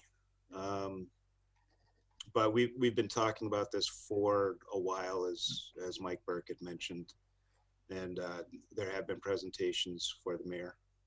as well. Well, I can speak, I think, for everyone, thank you for the, transparency of presenting that this evening and discussing it with us. And I think, that we can't negotiate, but that contract, if it is approved by the mayor, would have to come to us for confirmation, if I'm thinking correctly, which I believe I am. So I think technically the contract was originally with the contract as part of it. Then it wouldn't have to come back before the council for approval of the extension. But we are trying to be transparent and open and building consensus with this contract. Sure. Yeah. Well, again, we appreciate that. And I think, if the wording is, it's an automatic extension with the agreement of, yourself, the commission, the mayor, I understand that. But either way, thank you for bringing it in front of us. If there's nothing else to add, I think we would like to open this up for discussion. Councilor Tallman?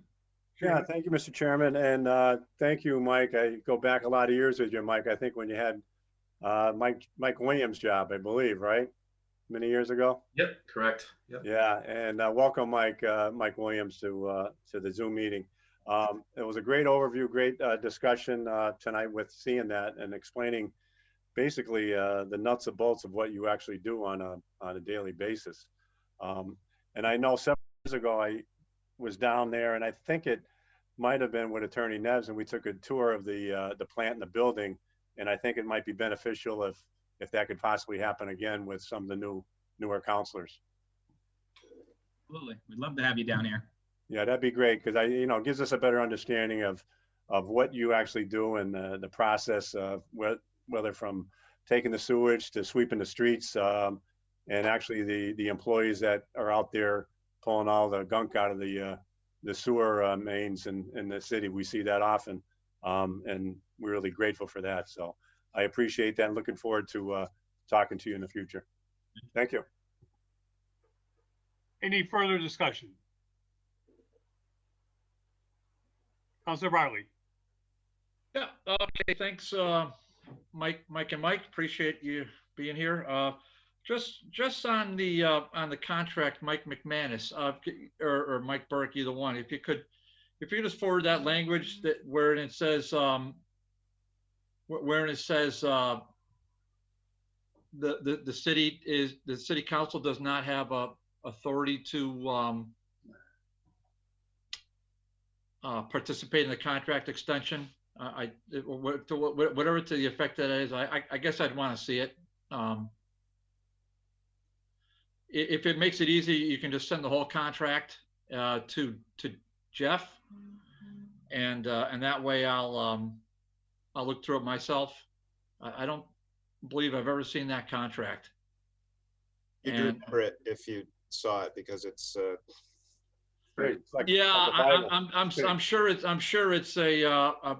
paper thin, and I'm sure there's a lot of smart guys that wrote that up and made a handsome check. But I just then whatever it is, I would want to see where that says that the executive can just make the decision to extend the contract without city council authorization, prior authorization. I would just want to see that, and then to through the chair to Mike Burke, I would, and while I appreciate everything you do, don't think for a second I don't. It is true that Suez is a private company, and it's also true that all that who owns all that equipment, Mike Burke? All the equipment belongs to the city. Okay. We operate and maintain it. You operate, maintain it, and all right, and then all the just so I'm clear, the property that's all city-owned property at Berkshire Street. Is that correct? Correct. Yep. All right. City maintains ownership of the assets. We just operate and maintain them. Yep. And that's essentially what the contract is. And what is the do you know what the general the obligation is for the exclusive of that loan you referenced, but what's the general obligation to the I guess, is it the ratepayers or the taxpayers? I don't know how you want to propose that, but to the city of Holyoke, what's the general obligation, Mike? Annual. For annual service fee total? Yeah, just what is it? 10 million, 6 million? What is it? No, this year, don't quote me, I don't have the number. I think it's 6.51 million.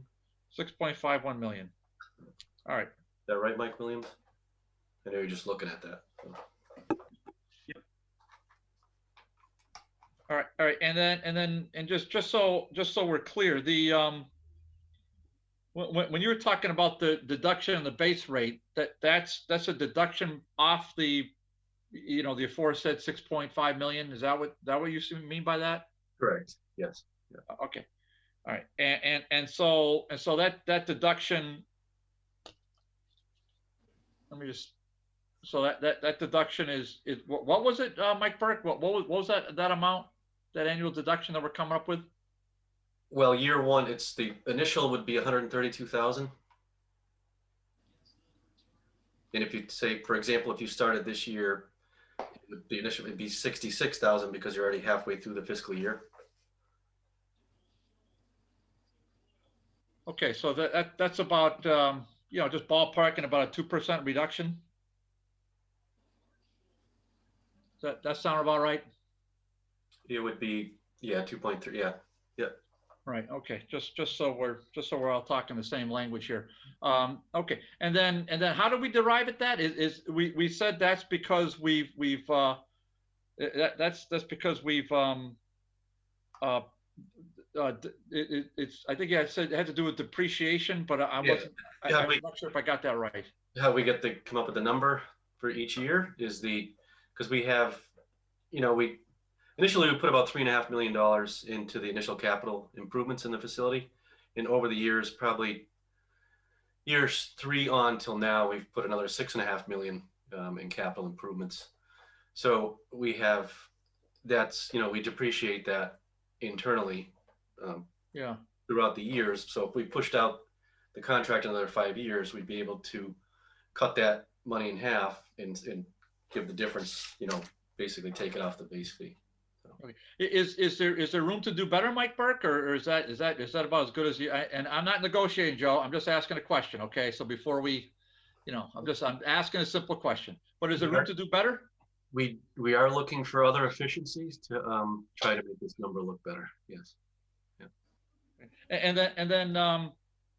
And then just, I'm not sure if you know, but you're responsible for the Northeast region, Mike. How you've grown, from Holyoke. I remember you driving around with Nevsy and all those years, and telling you, I don't know who was helping who more, but you were a great team together on for sure. But is it in your, based upon your knowledge, do SUAs ever remit a pilot to any municipalities with whom you work to your knowledge? Does the SUAs ever the SUAs work with municipalities to payment in lieu of taxes, that sort of thing? Because I know it's not taxable, right? All that's not taxable, but yeah, we have an annual payment in lieu of taxes. We do. Yes. Yeah. I think it's up around 108,000 right now, if I'm not mistaken. It may be a little high. Yeah. Really? Mm-hmm. It was part of the original contract, and it gets escalated every year based on CPI and other indices.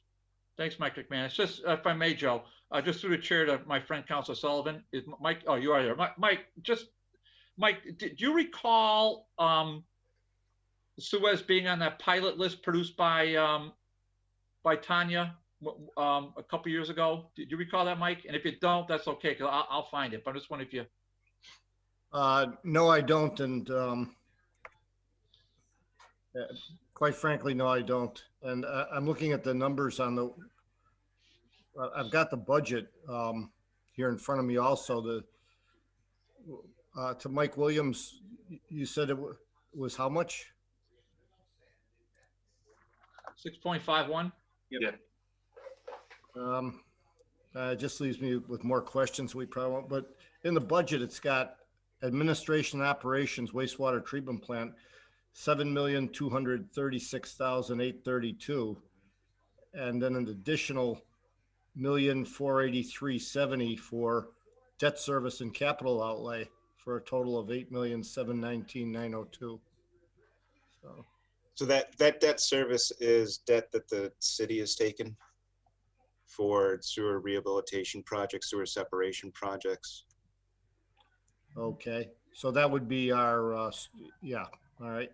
So like the Jackson Street project that's going on right now, when we get to the point in time where we have to pay that back, we would be paying it out of that line. All right. There's a bunch of different budget lines for the various bonds that we have. Okay, well, it still is the administration operations at 7.2, so. For whatever that's worth for everybody. Yeah, I'm all set, Joe. Thank you, everybody. Councilor Bacon? If you want to get into the nitty gritty of the contract fee, I mean, that could be a whole finance committee meeting in and of itself. If you want to reserve the whole 3 hours, 4 hours. Yeah. It's interesting stuff, everything that goes into how that fee is calculated. Well, Mike Williams promised me a lunch at one point, and then he went down to like a coffee, I think. So maybe that would be something as part of a tour. I'm just saying, Mike Burke, that's what he promised me. But He makes good coffee, David. But I'll tell you, Bartley came up with donuts when him and Kevin came up the hill, Joe. But Mike Williams will confirm that. That's a lot of donuts. I would be suspicious of the coffee at a wastewater treatment plant. So. Ooh. I give me 20 seconds here. The first time I met Councilor Bartley, he called me up to, I don't recall the name of the road in the city, but I drove up there and he's standing on the sidewalk. You know, we're gonna look at this catch basin. I pull up in my truck and sure enough, there was a blue Gatorade bottle half full, and I ran it over and covered him head to toe with it. West Glen? Nice to meet you. This is what I do for Ward 3, Joe. It had to be West Glen. They don't care. I get primaried anyhow, but that's all right. Okay. Councilor Bacon. Thank you, Mr. Chairman. Mike McManus just touched on the point that I was going to raise. My recollection of that contract was that it was unbelievably complex, with a number of highly sophisticated calculations upon which certain savings and cost reductions could be gained if certain benchmarks were met. And so my question was not to get into all the weeds of it, because I don't want to get a PhD in it, but to understand, are we applying those calculations? And if we are, what is actually ending up being the result of them? And if we're not, is the contract looking to be streamlined in that regard going forward? And that question's for anybody. Yeah, I think some of those, this is Mike Burke, the cost savings, I'll call them, within the contract. There was some upgrades within the facility over the years that allowed, for example, with sludge cost, with a certain percentage solids, if we maintained over a certain amount, there's a convoluted factor that basically gives the city a refund, or it takes it off the annual service fee. Mm-hmm. A piece of that was it was a $1.6 million upgrade, and with the cost savings, we were recognizing we started to give the city back a certain allotment per year, which is up to, I think it's about 44,000 per year right now. Okay. To do an upgrade. So that's what you're referring to, I think. Well, yes, and I just recalled that there were a number of different variables within the contract, and that it seemed like a very complex contract to monitor month to month, as an example, or year to year. It has a lot of moving parts, I'm not gonna lie. And so I was just interested to see if there would be any effort to sort of streamline it, smooth it out, relative to meeting the different benchmarks and perhaps savings within it. It just seemed like a high maintenance management contract that just from the outside looking in seemed like it would be a high effort on the part of our superintendent, Mike McManus, to be looking at that all the time and making sure we were meeting those. But I'm sure you probably have a bunch of sophisticated spreadsheets that are handling that as you've developed over the years. So, but that was just a point of interest on my part going forward. And I'm wondering if some of those reductions are what is resulting in you talking about a fee of 6.5 million and our budget looking like 8 million. So maybe that's just the differences within the operations of the contract. I don't know.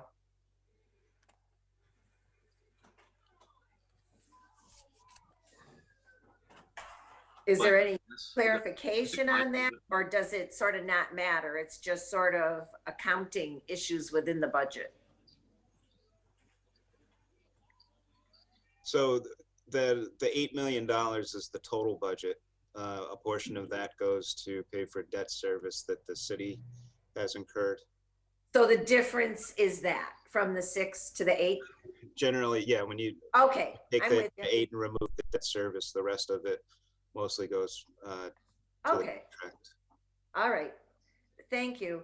And in terms of streamlining or simplifying the contract, is that something that's underway, or is everybody comfortable with just dealing with all the complexities of that were in the initial contract at this point? So I think the formulas and indices that go into the calculation for the service fee are needed. The contract has a lot of moving parts, as said.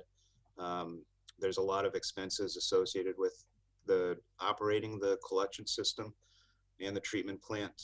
There's electricity and chemicals, there's labor, there's regular maintenance.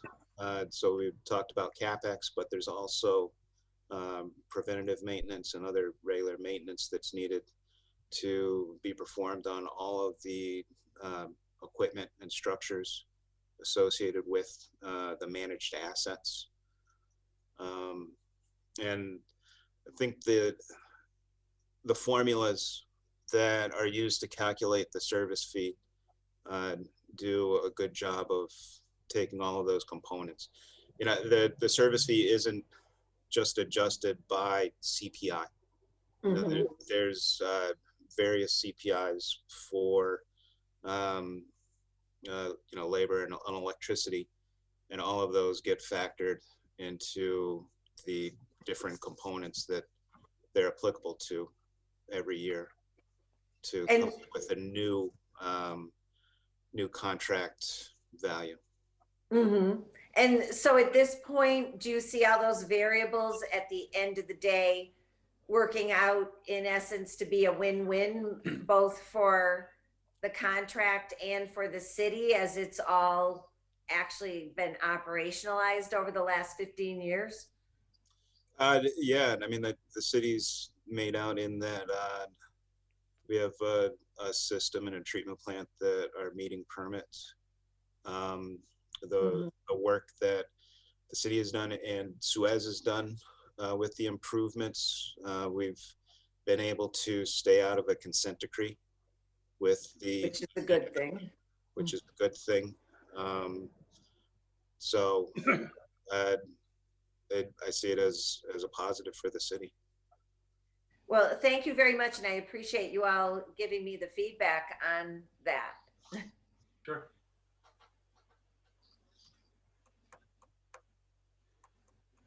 Is there any further discussion? Councilor Tallman. Yeah, thank you, Mr. Chairman. Just real briefly, I'm just looking at the order again, and we discussed the cost saving measures, but it looks like we also wanted to talk about the budget shortfall and how do we overcome that. Mike, you have any numbers for us for that? I don't have any numbers for today on the budget shortfall. I think that's one thing Todd was looking for, and I think that's an important issue that we have to discuss to get to the point where we're not in the hole every year by, you know, whether it's $1 million or $1.5 million on the sewer rate. So I think if you possibly could get that to the council, I'd appreciate that. I think that's an excellent point, Councilor Tallman. It might lead into an option here. We're going to get hard copies of the presentation by Mike Burke, and I think there's a lot to absorb this evening. And again, gentlemen, I thank you for the presentations. Does it make sense to lay this on the table for, you know, in the near future to talk about the rate and talk about the budget? I agree with that. Is there any other discussion before that motion is made? I'll second the motion. Okay, the motion is made and second to lay this item on the table for a future meeting so we can get a little bit more into the budget and the shortcomings that we were made aware of at the end of last fiscal year and how it had well, I don't know if it had an impact yet on this fiscal year, but it could. No discussion. All those in favor? Aye. Aye. Opposed? Okay, it's on the table. Mike, thank you very much. Mike, you stay with us. Thank you, everybody. Thanks for your time. Joe, don't we need them again? Yeah, number 6. Number 6, What's number 6? West Glen Street. Oh, sorry, Councilor Bartley. We can take up item number 6 real quick. Second, take number 6 off the table. Take item 6 off the table. This was an order that was vetted in the Public Safety Committee, if I'm correct, and referred over here because we got a lot of great information and input on West Glen and what's going on with the stormwater situation, but we also have a price tag to it. So we're hoping that this committee can find out what the price tag is and encourage the mayor and superintendent to get in front of the city council quick. So it is Councilor Bartley's order, and it's just at the Suez representative to discuss the. Am I reading this correctly? What'd you say, Joe? I didn't finish it. I thought I can't find West Glen. It was. Regrade the top of West Glen. Yeah, Okay. it's basically regrading it. That's all. Where is it on the? Catch basins. Item 6. Well, we can take it off the table for discussion. Yeah. Second. Well, you'll be out of there by then. So moved. You'll be flying into All those in favor, so moved. Aye. but Saturday looks like a beautiful day. I mean, Joe, I think we got to hear from Mike McManus on this, and because we heard from Mr. Parent at the prior meeting, and I think now we got to hear from Mr. McManus as to how we can potentially pay for this. Yes. The order itself, David, is I think it's just a little not reading right on the agenda, but the actual hard copy is this deals with West Glen, the repaving of it, regrading of it, and as we went over in the other committee meeting, the question now is how to pay for it. You are correct. Mike, did you want to address this with Suez? Sure. I mean, as part of the contract, there is an allowance for sewer repair and rehabilitation. I think Bob's plan was to put in some storm drainage infrastructure in this area in order to take care of the runoff and the icing. That would be within the realm of the sewer repair fund. And that would be the source of money for doing this kind of work. The sewer repair fund, it's an allowance, part of the contract. It gets escalated by CPI every year. We use it for when the sewer collapses in Essex Street and we need to make an emergency repair. We also use that fund to fix catch basins, manhole covers that have sunken and need to get fixed. the project on West Franklin Street. This where we're going to rebuild a catch basin. We would utilize this fund for that work. So it's an allowance. We typically spend over that allowance just due to the nature of our aging infrastructure and lack of preventative maintenance in the city. So we wind up doing emergency repairs. And when we go over that allowance, it gets to be part of a true up at the end of the year where we pay the difference to Suez for that year. But without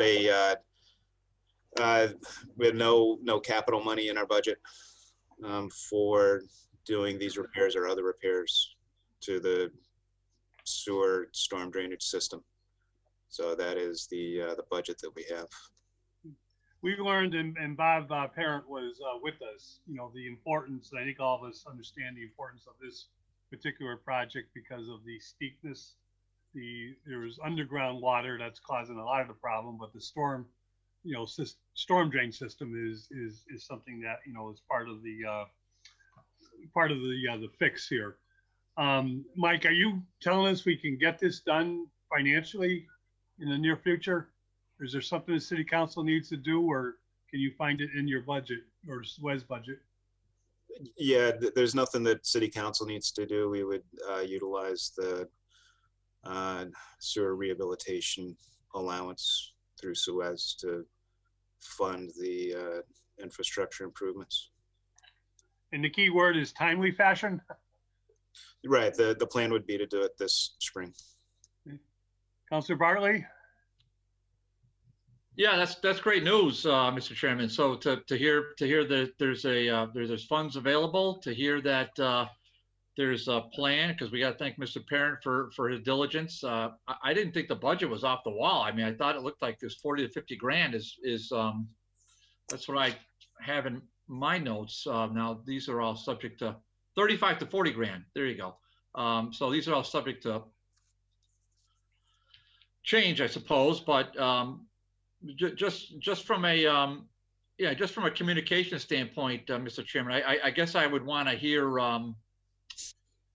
You know, I'd be afraid to have this go out of committee already. Do you know what I mean? Because I would want us to just make sure we can, you know, every once in a while get a ever so brief update from either Mike Williams or Mike McManus as we inch along into February and March and April and May, and hopefully by then it's done. You know, maybe the proof's in the pudding. It'll be done, but and we can just say complied with.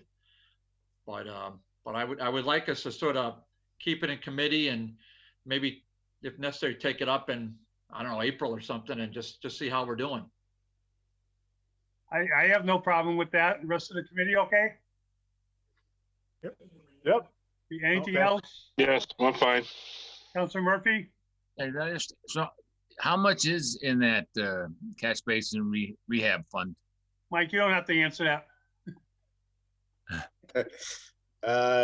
So it's around $130,000.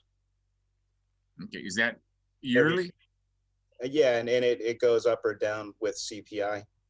And in full disclosure, I think we've spent over that $135,000 this year already. Mr. Williams has a better accounting of that. Can Mike Williams answer that? We have spent over that, yes. And that's part of the trip. But Ms. Councilor Murphy, Yep. we spend over that every year. And it's just an expense the city picks up. At the end of the year, we say, how much did we spend over that? And we write a check to Suez for that difference. Okay, thank you. Chair will entertain a motion to table. Motion to table? Second.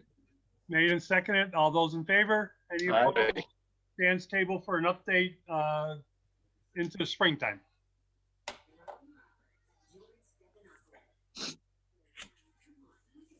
All right, we can, I think we can pick up the pace a little bit here, I hope.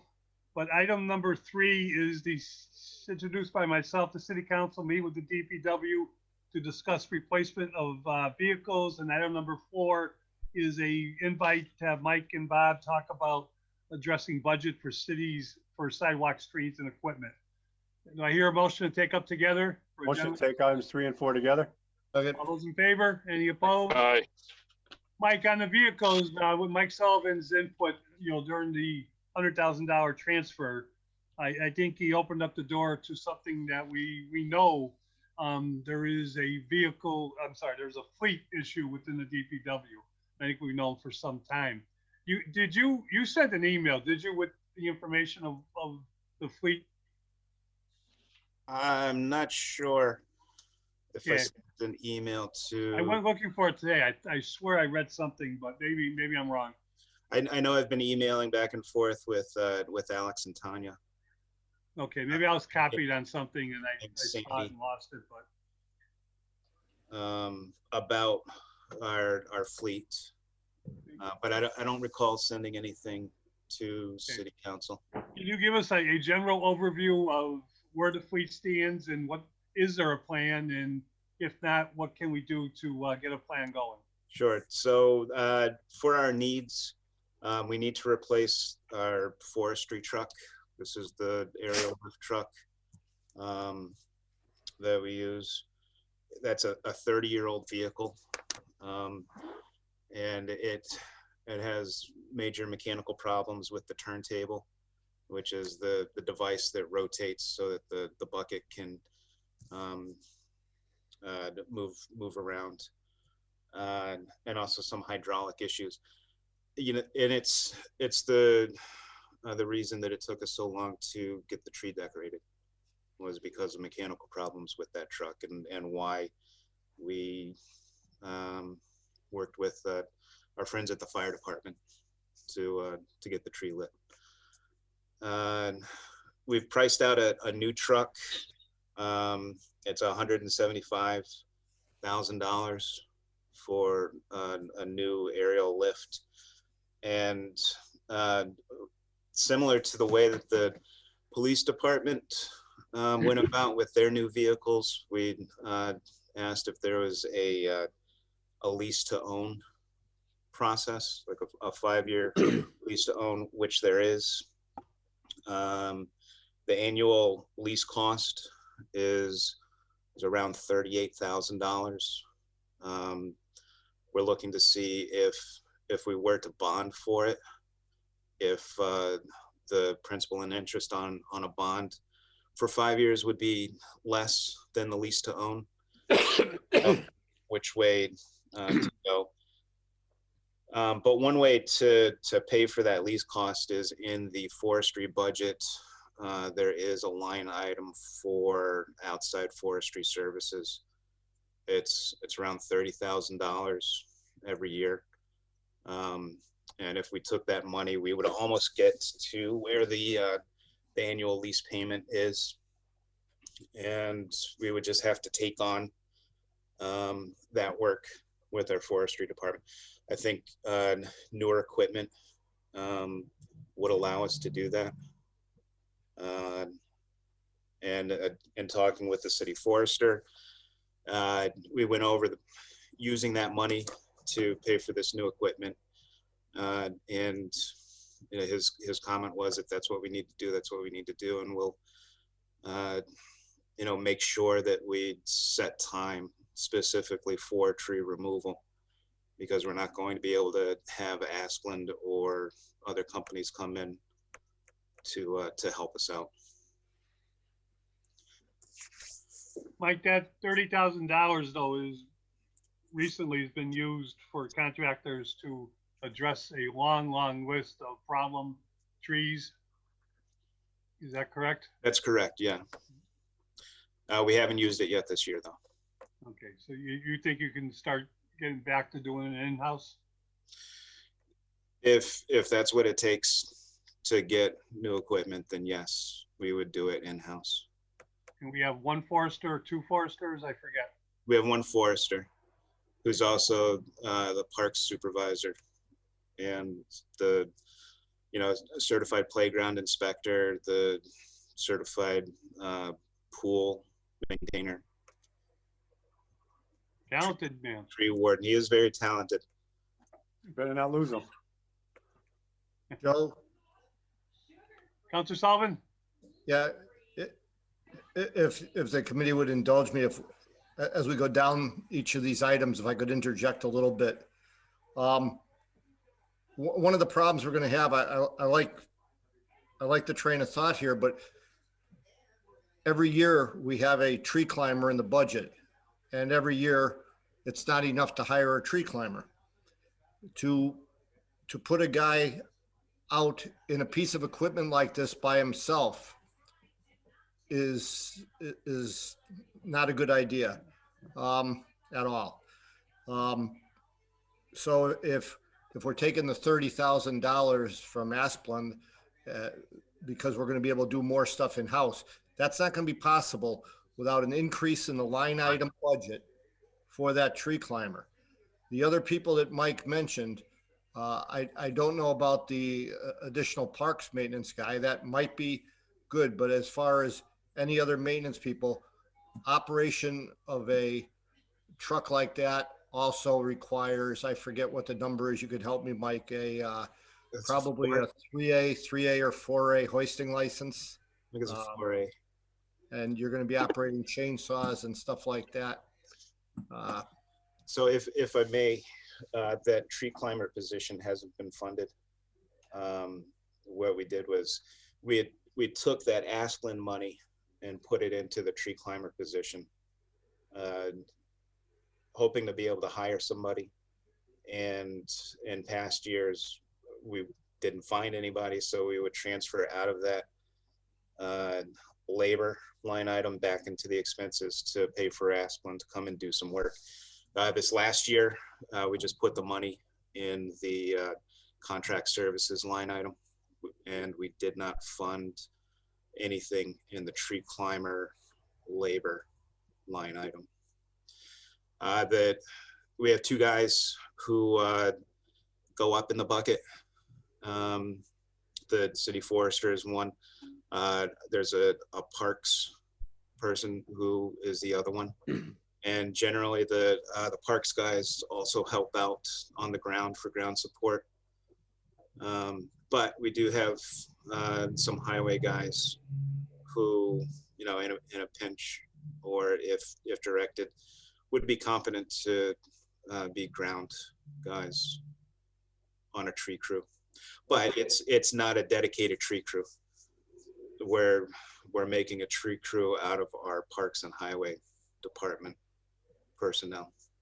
Yep, I understand. I just want the rest of the committee and everyone to understand. And just, Mike, just so they get the full picture here, the aerial lifts we've been using, all right, they're all hand-me-downs from other departments, correct?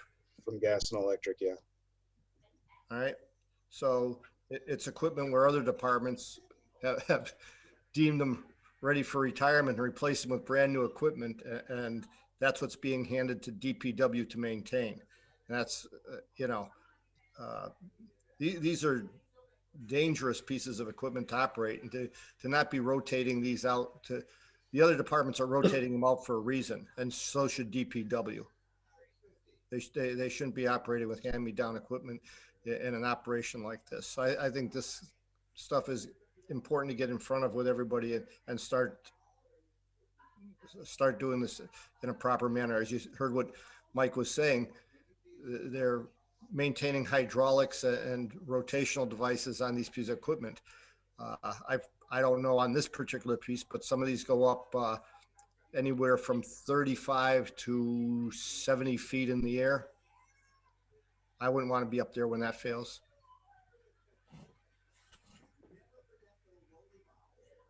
Thank you. Mike, what else in the fleet? So we also have refuse and recycling trucks, where we've gotten prices for a new refuse truck and 2 recycling trucks. with the recent change in our recycling operations, where we're bringing bottles and cans to the Springfield MRF and our paper and cardboard to Sunoco, what our crews are finding is that there's a lot of additional waiting time as they're waiting to dump their loads. And that's adding to one of the reasons why we've been running behind for the last 2 months. So what we'd be looking at are our recycling trucks that are rear loading, similar to the trash trucks, but they still have a split body, but with compactors. So that way they can, the recycling trucks we have now, they have their side loading with the trolley, and the trolley lifts the material up and over, dumps it in, and there's no compaction that happens. And when those bins fill up, when one of those bins fills up, the operators have to move off their route and go and dump the recycling material. But with the compactors, they can keep compacting the recycling material and get a whole day's run in before they would have to leave their route to go and dump. The refuse truck, we have a fleet of 4 trucks with 1 spare. Generally, we run 4 trash trucks every day. The oldest one of our trash trucks is 25 years old, so we would be looking to replace that. These are it's an old fleet. Earlier during this meeting, I think Linda, Councilor Bacon, you had asked about where we were with our fleet R&M budgets. And I was looking, and I only looked at the DPW vehicle budget for repair and maintenance. Since then, I've checked our refuse and recycling R&M budget, and we're at 90% of that budget. So we do spend a lot of money on keeping these old pieces of equipment rolling. They have a similar lease to own capability, and we're the refuse truck, the lease payment is $45,000 a year, and the recycling trucks, their lease payment is around $120,000 a year. We're seeing if bonding would be a better option for those. I don't have any budgets that I could say, oh, we'll just take this money and slide it over to pay for the lease payments for these vehicles. It would something that would have to be budgeted for in next year's fiscal budget. With these vehicles, they take at least 6 months to build out. So even if we ordered one today, we wouldn't take it until next fiscal year anyway.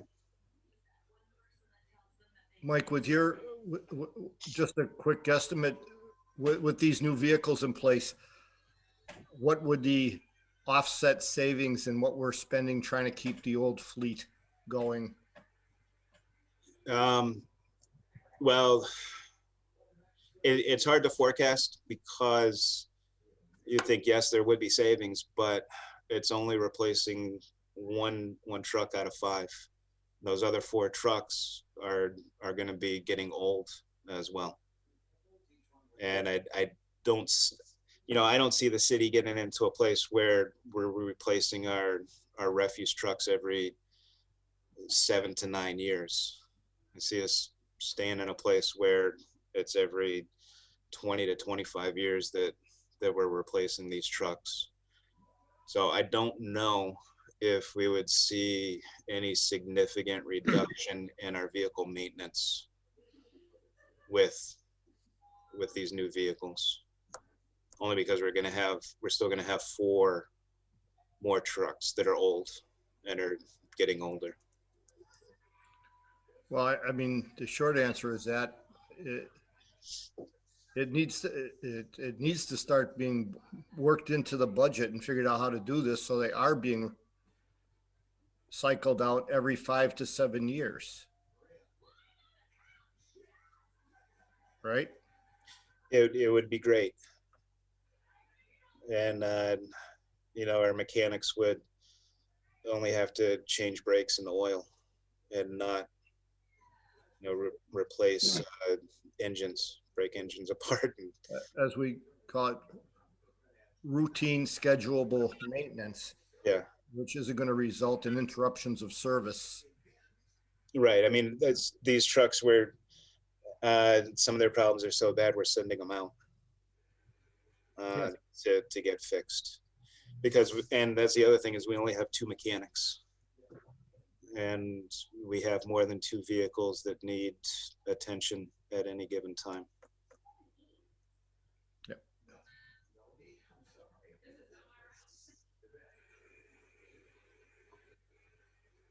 All set, Counselor?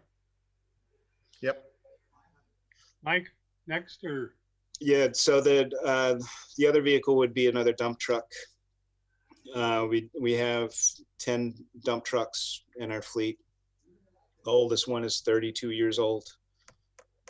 And we use them for everything throughout the year, not just plowing. But during the summer, we'll be hauling material, or they do get used. Similar annual lease payment would be $50,000. We're seeing if a bond payment would be a better price. I don't, and this is another situation where I don't have a budget that I could say transfer this money, and that'll cover the cost of the lease to own or bond payment. Like, one of the things when we talked about lease to own with the police department, we learned kind of in hindsight was you also can do a lease to own, you know, especially if you're doing someone local with a maintenance contract built in. May be worth it, may not be worth it, but just something to think about. Right. Anything else? No, those are the big needs right now. Okay. Do you have any other needs that aren't a priority but are out there? How's the the parks equipment and everything? Yeah, I mean, we make do. We do buy used equipment when we see something that's good and for a reasonable price.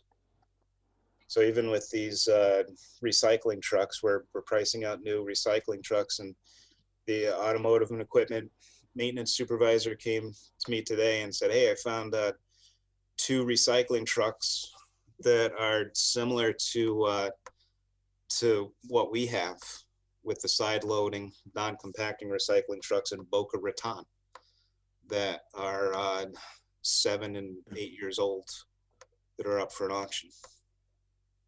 And it's, you know, sure, it's in Florida, but these trucks only have 30,000 miles on them because they have a plan where once their vehicles hit a certain criteria, they retire them.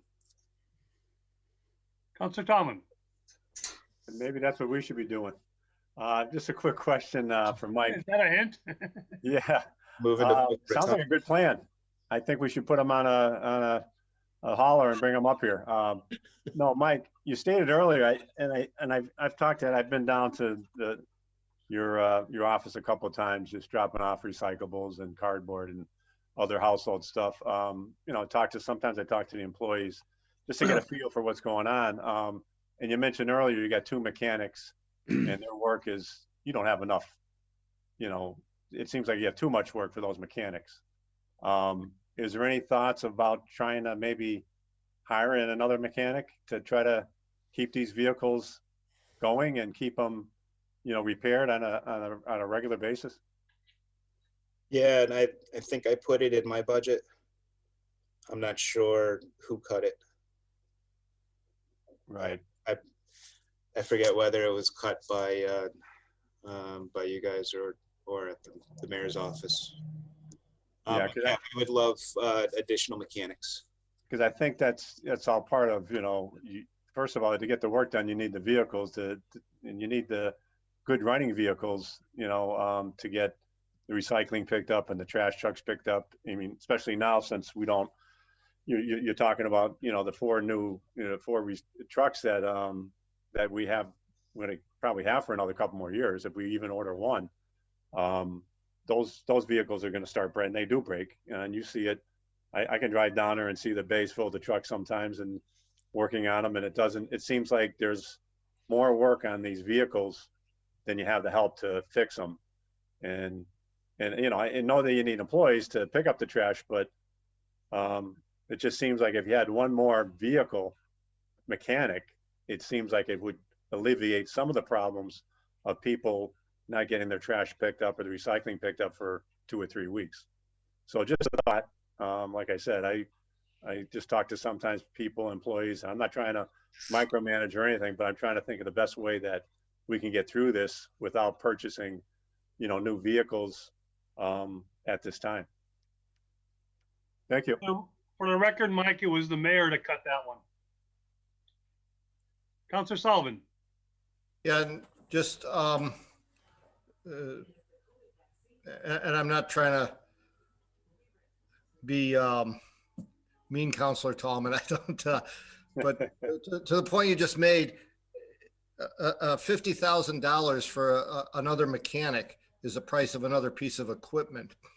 Another mechanic, it's still a 25, 30, 35-year-old piece of equipment that's broken down and out of service with somebody working on it. If I'm just roughly looking at the number, if we have 10 dump trucks that are all, what's the youngest one, Mike? Well, we got one or two in that bond 2 years ago. So we do have two that are 2 years. We've bought some, we bought one from Avon that was used. I think that's like a 10-year-old truck. Okay. Avon, Connecticut. Great. So some other town got rid of a 10. So if we were to do this right, we'd need 5 more trucks at 50,000 each a year. That's $250,000. Add that to the other equipment we talked about earlier, right? And we're at $350,000. All right, is what we really need. 50,000 of that. That's another mechanic. No, we don't need another mechanic. We need to start budgeting $350,000 a year somehow. And Councilor Bacon has brought this up many times, where we start now doing stabilization or a new method of funding this and allocating funds for it every year on a rotating basis, right? So that this equipment is remaining in service, remaining available for consistent service to the homeowners and the taxpayers, safe equipment for the people to operate. And it is going to have reduced maintenance costs because it's not hitting these ages where it needs all of this extra other budgetary items. Those won't kick in just by buying one piece of equipment. All right. It's by starting to replace the fleet and do it on a regular annual basis. That's where the savings are going to be. And all the other savings are incremental that go along with it. When you're running, right now, I can tell you, when you're running a truck that's 35 years old, that is burning 4 times, 5 times as much diesel as some of the newer vehicles. I know the newer vehicles, if you get out of them and walk away for, I think it's 2 minutes, the vehicle shuts itself off. It's amazing how much difference it is now. So this is the real solution, is to get down to some budgetary capital planning, figure out what it is, and it's not a replacement of one vehicle. We're looking at a $350,000 price tag and start doing this right.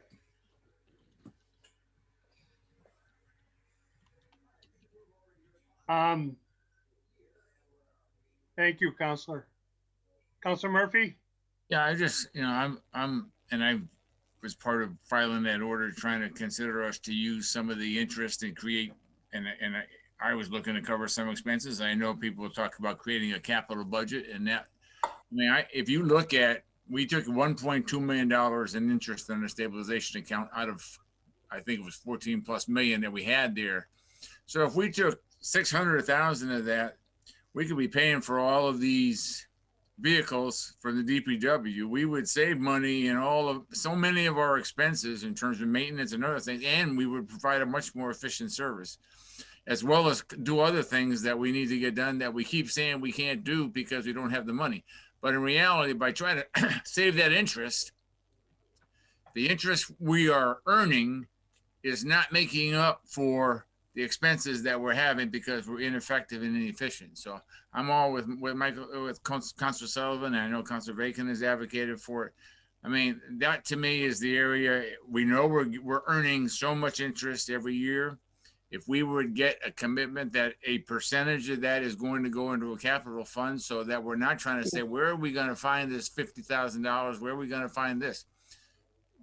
These are our priorities. Okay, here's our 600,000. We've got 10 priorities that are going to equal 600,000, and we use those to provide the service that we should provide, and cost effective, because we're going to spend less, which we're going to spend less, in effect, creating better, more money than we would with the interest. So I really encourage this, and I think it's a great discussion to try to make sure we get a capital improvement, not just for the DPW, but in general, just to have a capital fund. And again, the interest to me on the stabilization fund would be a perfect place to start putting some money into a capital budget. Thank you. Councilor Bacon? Thank you, Mr. Chairman. I'm just going to make a brief comment because it's really more of a budget comment, because the issue that we're facing is much bigger, although I know within the department it's a big issue. But the fundamental problem that we have is that our entire city budget is too large for the people who are trying to support the city budget. So yes, I have been a vocal advocate for establishing a capital fund. The money for the capital fund needs to come out of the operating budget. I signed on to the order relative to the stabilization because of the concept of it, that X% of money needs to be put in a capital fund for capital purchases. However, I'm not a big fan of using the stabilization fund, because if we're very frank about it, the percentage of our stabilization fund now is at the minimum of recommendations by auditors for a healthy stabilization fund. The only money that's been going into our stabilization fund, I want to say for over 10 years, is the interest. So I'm an entire fan of setting up a capital budget, but the money should be coming from the operational budget, not an ongoing drain out of the stabilization fund. That is not a proper continuing use of that fund. But the concept is what we need to get to. But we've got to right size the budget to the city. And right now it's too big for the city and the taxpayers that are trying to support it. And everybody is screaming, the homeowners and the business owners, because their bills are going up so much. So it's a big problem, but I am wholly supportive of the point that Councilor Sullivan is making, and that the point that Superintendent Mike McManus are making, because we're spending so much money maintaining things that should be in the scrapyard. But we've got to right size things in the macro as well as by department. Thank you. And thank you. And thank everyone, because I think this has been a very healthy discussion on an area that needs to be addressed. There's a lot of thinking in the box. There's a lot of thinking out of the box in terms of funding it. I don't have to remind everybody, only the mayor can initiate the funding. So I'm going to ask one quick question to Mike McManus. Mike, you've done a lot of work on this. Is the mayor working with you on, in the near future, on a proposal to come before us? Yeah, absolutely. Okay, so you don't need us to prod him with a vote. We can just wait to see what the final decision is and see if it makes sense to the council. Correct. Okay. We just grouped this together with Todd's other order about trees, sidewalks, and it's different, but it's kind of the same discussion. It's budget related. Is there anything you want to add to that order before I suggest we table them both? I mean, for sidewalks, we have Chapter 90. We have CDBG where it's eligible for CDBG funding. Yep. We get hopefully the governor comes through with the Northampton Street project. I mean, that's another way to pay for sidewalks. And then there's, you know, other state funds, complete streets. We've got Safe Routes to School does sidewalks. And then if there's ever any money on the city side to fund a capital project. As you all know, the need is a lot higher than what we have available funding for. And, you know, Bob and I would try to prioritize the greatest need for the funds that we have, where we can spend the money and get projects done that way. We appreciate your efforts, believe me.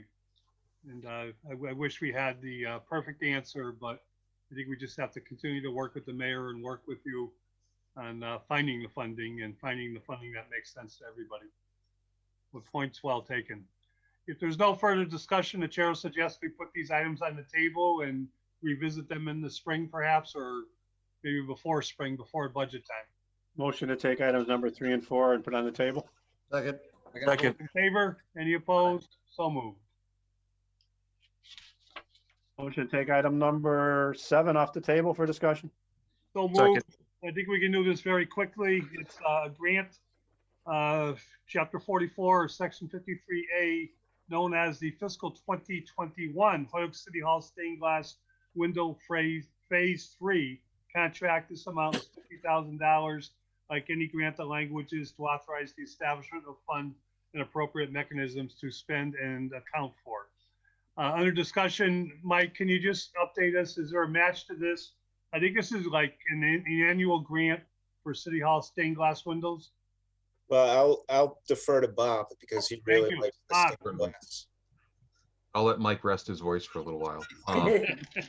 This will be the 3rd phase of City Hall stained glass window replacement.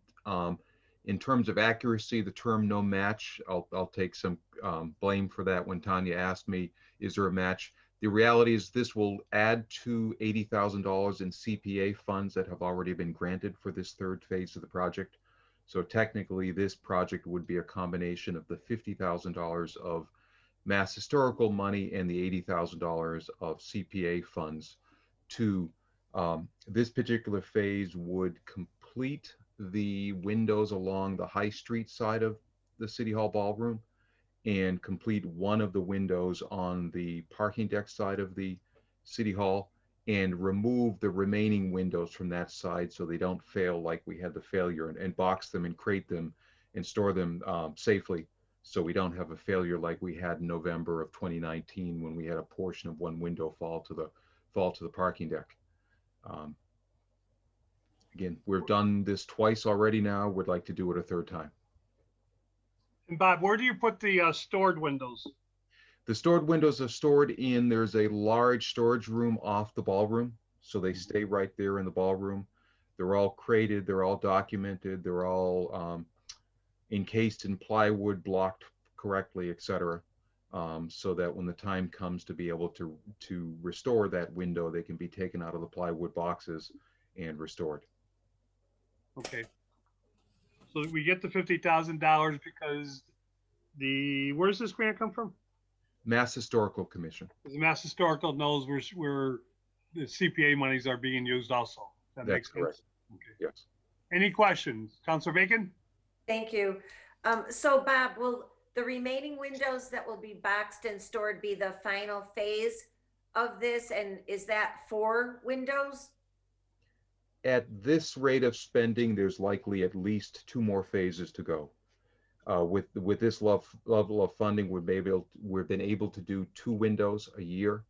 There'll be 4 windows in storage plus the window actually 3 windows that came off the front of City Hall on the Dwight Street side of City Hall, that is currently boxed up.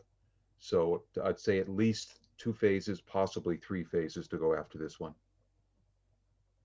Okay, so there's 5 total that will still remain to be done. There will be 5, yes. There'll be 4 from the ballroom and then the 1 from the front. Okay.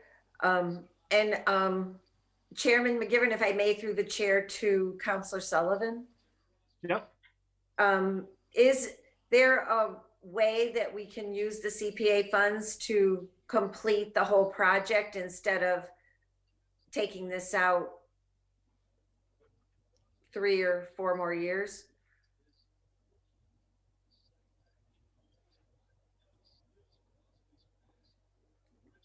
Councilor Sullivan? He's on mute. Yep. There he is. I'm sorry, I'm trying to get an answer on something, but what was the question? So I was just trying to see relative to the windows where we would have 5 more left that would be boxed at this point. If there's a way through CPA, because it seems like there's a lot of money in CPA to complete this project instead of making it go out another 2, 3, or 4 years. I was just wondering. Somebody would have to propose it, bring it, bring it before the CPA committee. There's money there. I think a lot of the historic is spent, but there's a portion that can be transferred that can still be used for that without affecting the reserve that's set aside for the other 2 categories. Yes. Okay. But thank you. All it can do is be presented and then voted on. Yep. Okay.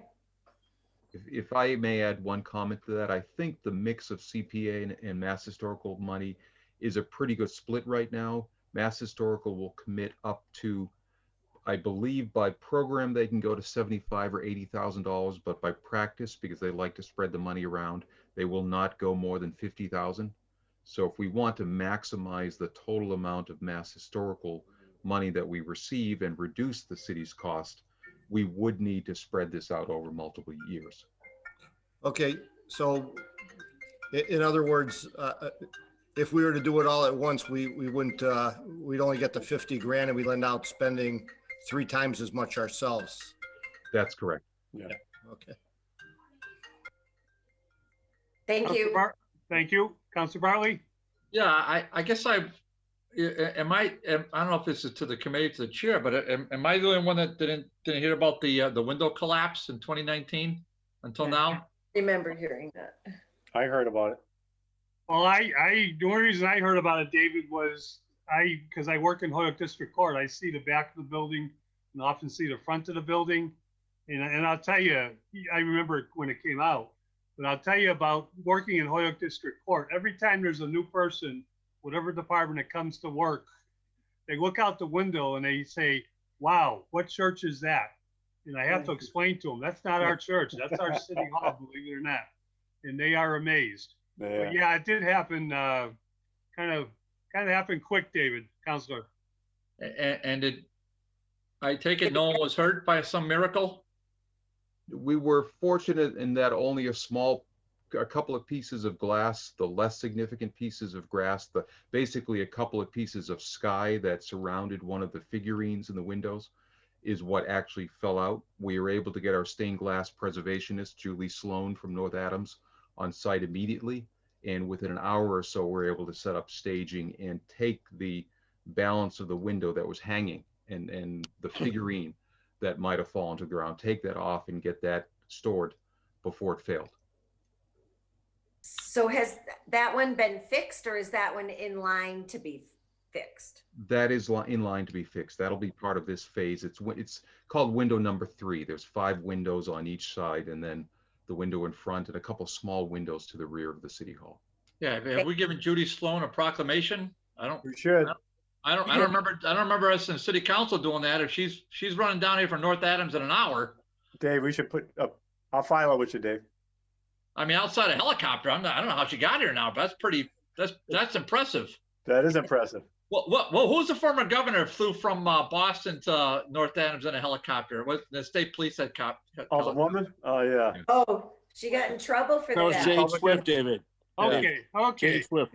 No, well, hold on a second. Okay, Jane yeah, Swift. yeah, Pete, if you would file that, Jane Swift. we got to give her a proclamation for That sounds Safety good. Day, I and maybe agree. we invite Mr. Parent to that. Former governor, the lieutenant governor of the police in North Adams to Boston. The rumors tomorrow is Mike McManus is going to want a helicopter for his fleet. We can use it to top trees. There you go. Thank you very much. Is there anything else on our stained glass projects? Well done. I'll make a motion to approve the grant for 50,000 for the stained Motion and glass. a second to approve the grant and recommend to the full city council for next week that they approve the acceptance of grant and expenditure of it. All those in favor? Aye. Any opposed? So moved. Thank you.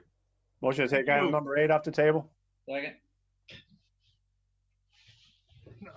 Number 8, introduced by Council Leahy.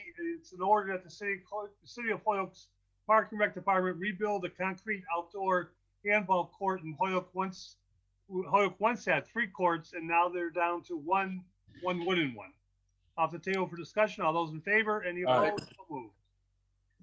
Council Leahy, if you want to lead us into this, we have 2 very important guests, and I thank you, and I want to thank a few other people in a minute for your patience. I had an aggressive agenda tonight with the DPW, and I can't ask you to forgive us, but it was important with the DPW. Yeah, hey, Joe, I'm going to make a motion to have this tabled, but under discussion.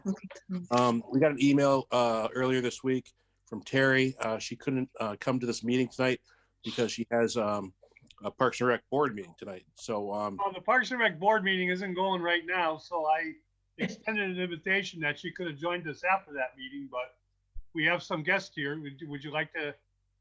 I know handball is very important to the city, and as a YMCA brat, I know what a handball court is. right, that's why I was just going to introduce this as I was trying to do.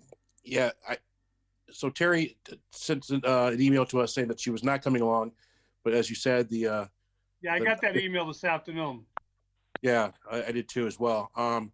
And handball, obviously, it's a very important sport. It's a sport that we used to play. I went to Lawrence School. In Lawrence School, every afternoon, we'd go out there and we'd find our, hopefully that somebody had a handball handy. Hoyok Sporting Goods was good about giving those out.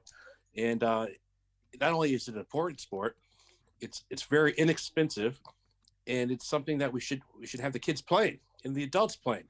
There's no reason to have these courts getting torn down. I mean, I understand that stuff happens. However, kind of like a park, when you lose a park, you have to gain a park.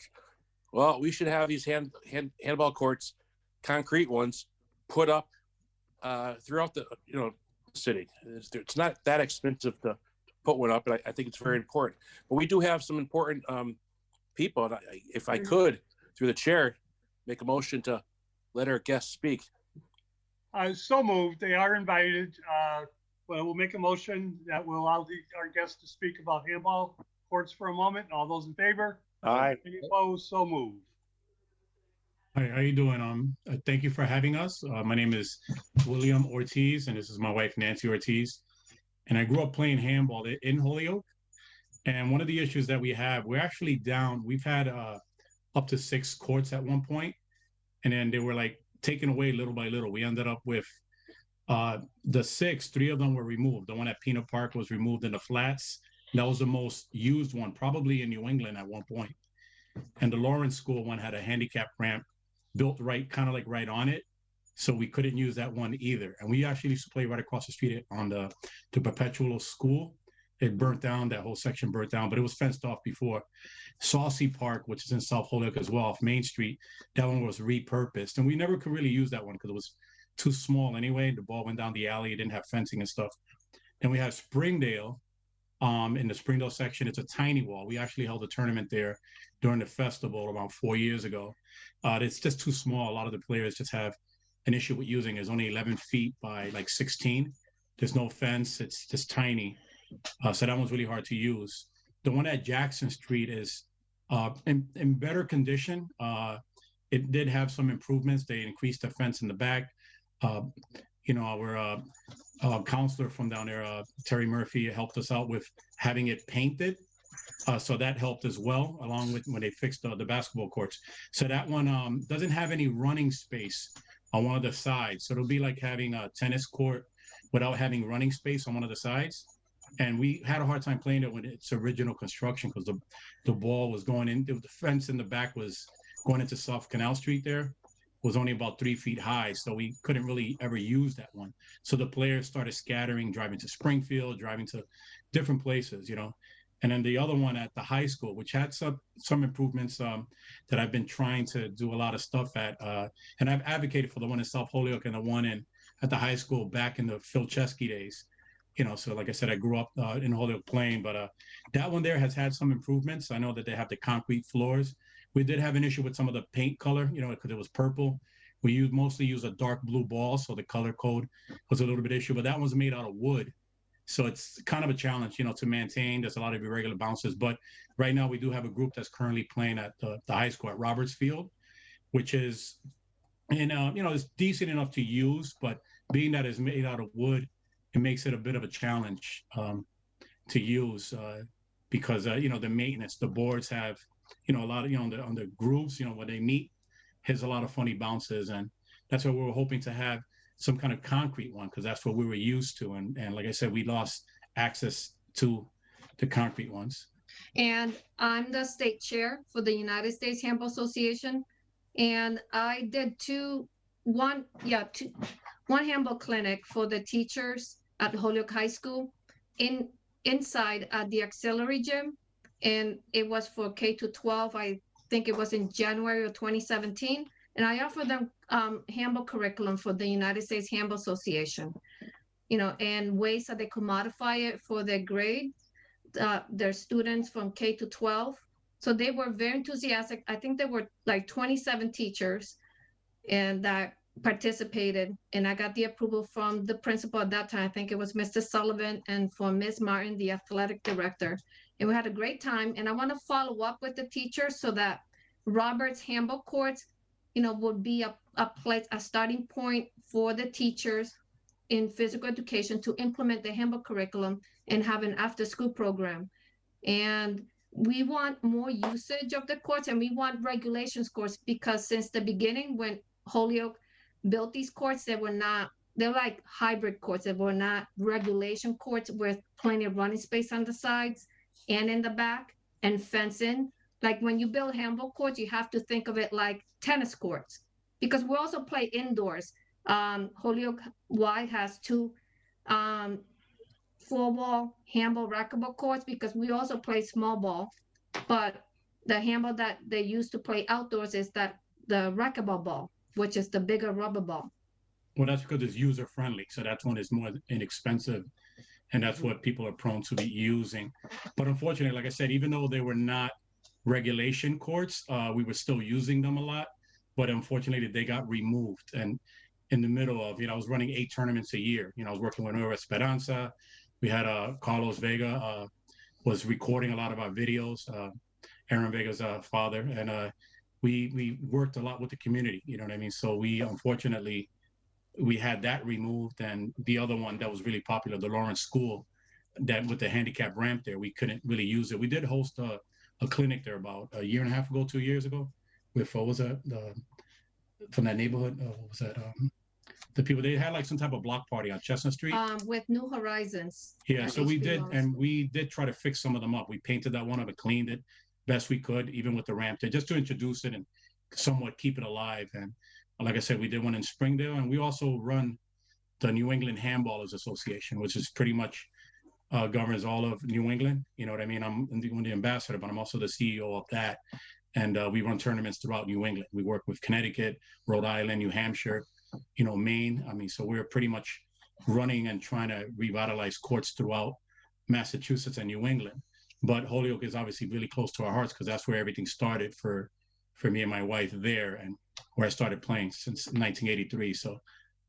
And we've done a lot of work in Holyoke in correcting the handball courts, like in Jackson Park.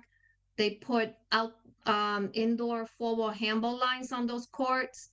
So we fixed it up, we repainted it, and we put one-wall handball lines on those courts, and we fixed the front of the crack. There was a wide gap in the front. We put some in the front of on both sides of the wall. You know, we got some support from TAPE, but most of it came from our money, from our organization. And we painted the wall. That was back in 2015. We did some work over at Roberts. You know, we painted the floors red because they were initially blue and the lines were off. So we fixed it up, and we also kept communication with the person that was contracted to do the floors to make sure that the lines are proper. And then we painted the one-wall handball lines on the wall. So we got that permission from Terry to get the ladder.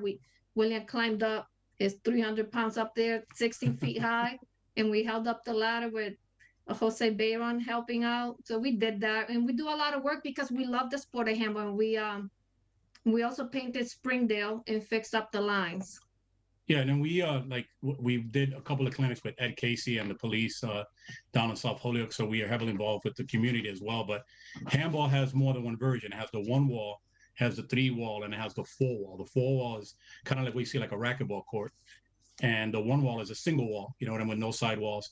And we're not trying to get the three walls because we want to make sure that because of certain things that may happen in certain areas, you know, we don't want the sidewalls to be misused, you know what I mean, where it's kind of hidden, where someone's going to use them as bathrooms and things like that. So we try to, and the players are mostly play outside of playing one wall anyway. So we settle for that, you know, anyway. But like I said, it was very popular in Holyoke. It was probably played as much as basketball at one point.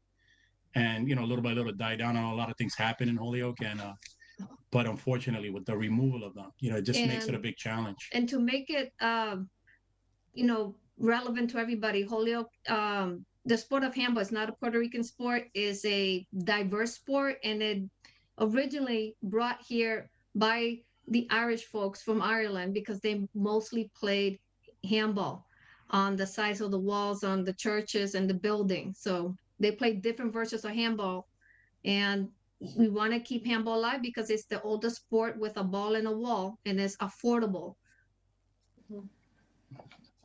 Yeah, Joe.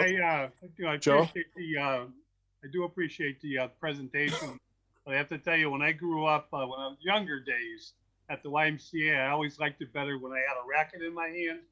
But I'll warn you right now, don't ever go near Terry Murphy when he has a racket in his hand, because it is dangerous. So we used to play up in Holbert's Funeral Home's parking lot with a tennis ball, and we played off the brick walls of the apartment buildings there. And that was, I guess it was a version of handball, but not what we're talking about here. I think your efforts are incredible. Councilor Leahy? Yeah, thank you. So I just want to thank them, our special guests, for coming in tonight and giving us a presentation. I do want to let you know, my memory is, not that I'm getting older, I'm looking back, I'm thinking about Lawrence School, 4th grade, and I think it came down to me versus Juan Anderson Burgos, and I think I pulled it off at the end. I think I was the Lawrence School champion. I might be the only one that remembers that, but I'll go with it. I don't think that, you know, obviously we can't. Well, let me ask you this. If I could, through the chair, ask Michael Sullivan, is this something that could be applied for with their CPA? Yeah, that's exactly why I had my hand up. Should I go? Yeah, Joe? go ahead. Feldman was up before me, so. Well, if you could answer my question, that'd be. Go ahead, Mike. Well, yeah, Jose Bayron is now on the CPA committee, and I believe he's also on Parks and Rec, but he's definitely now a new member on the CPA committee. So this would be an excellent opportunity for them to get something like this out there. I think it might even be maybe qualify on CDBG also. Oh, true. But they should get them both going. The call I had while we were discussing the stained glass windows was from Jonathan Moquin, who is also a handball player. He had to take up handball because I beat him so bad in racquetball. But anyways, yeah, and I think that's great. And we really should also consider doing something about that one at the bottom of Jackson Street. It's not regulation. If it can't be made, we ought to look for another location also for another one that could be regulation and do something else with that space. But Yeah, we attended the Holyoke Parks meeting at 5 o'clock today, and it was mentioned about Springdale Park, because Springdale will be a nice neutral spot to actually build a regulation front and back handball court with fence and lighting. Hopefully that's possible. Like we have here in the city of Worcester at Crompton Park, handball courts, the actual regulation court. And it's we could use that model because that one's side to side or front and back, like currently is at Jackson Park since 1997, correct, Will? Yeah, and we also we work closely on our board. We have one of the members runs the World Outdoor Racquetball.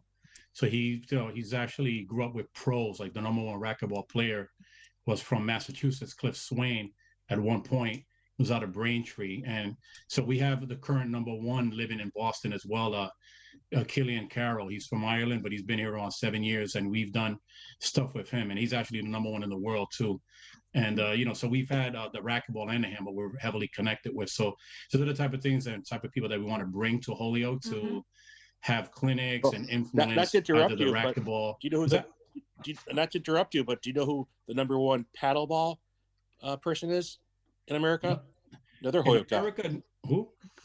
The #1 paddle. Jeff Morno. Murphy. Who's that? Jeff Morno, #1 in the country. Is that currently? Well, not currently, but he has been. Was he from where? Holyoke, God's country. That's something that's actually we didn't know. So it's actually impressive because we have some friends, and we have a friend that does the racquetball. He's really good at the paddle as well. Because they play a lot in New York City too. So we try to bring like the court sports, the racket. I mean, we're heavily connected. Like right now, we're working with some pickleball as well. So we try to get all of that together. You know what I mean? Whichever one people want to do. But we're trying to bring, 8 to 80 type of activity. You know what I mean in the parks, because we don't really believe in just having the youth there. Because I think the youth need adult presence and adult activity, so that way they have that influence, so they're not like they don't drift off and start doing something they're not supposed to be doing. You know what I mean? So we kind of, when we're playing, they can kind of relate to them. You know what I mean? And we work with them and encourage them to play. And like I said, we kind of monitor the parks too. While we're there, a lot of times some of us are pretty street smart too, so we grew up, been there, done that. We try to redirect them and try to get them into play. All different versions and show them the international version. There's actually a collegiate version, they're playing in a lot of places. A lot of our New Englanders have gone and played at Lake Forest, like by Chicago. We're trying to get that locally, and they've become pros. I mean, the pros are not going to be like someone in an NFL or baseball, but they still make, some money, and the racquetball pros have made decent money. Some of them have had some female racquetball players, and they've made, $500,000 playing, you know what I mean? So some in a racquetball have made decent amount of money. Handball doesn't, get that, but that's not what we're trying to look at. We're trying to just get it as, the local activity and bringing it back. I mean, I think Holyoke needs it. A lot of times I see people standing around. I mean, we try to encourage like what's going on in Chestnut Street. Unfortunately, at that park there, we used to all be at the Lawrence School playing. We used to drive in there and park all around the court because they didn't have a fence. And we also played across the street. And it's unfortunate what's going on that particular block. And we see it. They redid it, the half-court basketball court out. Because I grew up, like, say, breakdancing and all of that stuff around the neighborhood. But, we're just trying to bring some of that stuff back. And like I said, we've been keeping it alive. It's still alive, people are still playing here and there at the Y, playing at West Springfield, the Health Tracks, they're playing in Springfield. But Holyoke itself is really the center of where we want to, really push. Plus, we're working with the Housing Authority out of Northampton. They have a court at Florence Heights. They have a court there that we used to all drive up to because the courts were a little bit weird in Holyoke. So they had a single wall there that we used to play at. And they kind of let that one go too. So we're working with that as well. So we're trying to bridge, connect all the dots. Joe, I'm not sure what you want to do with this, if we should table it or if we should just have it complied with. I can see us going both ways. I just have a question on CPA. Who could take the lead on an application? Jose Bayron would be a good one to take a lead on that.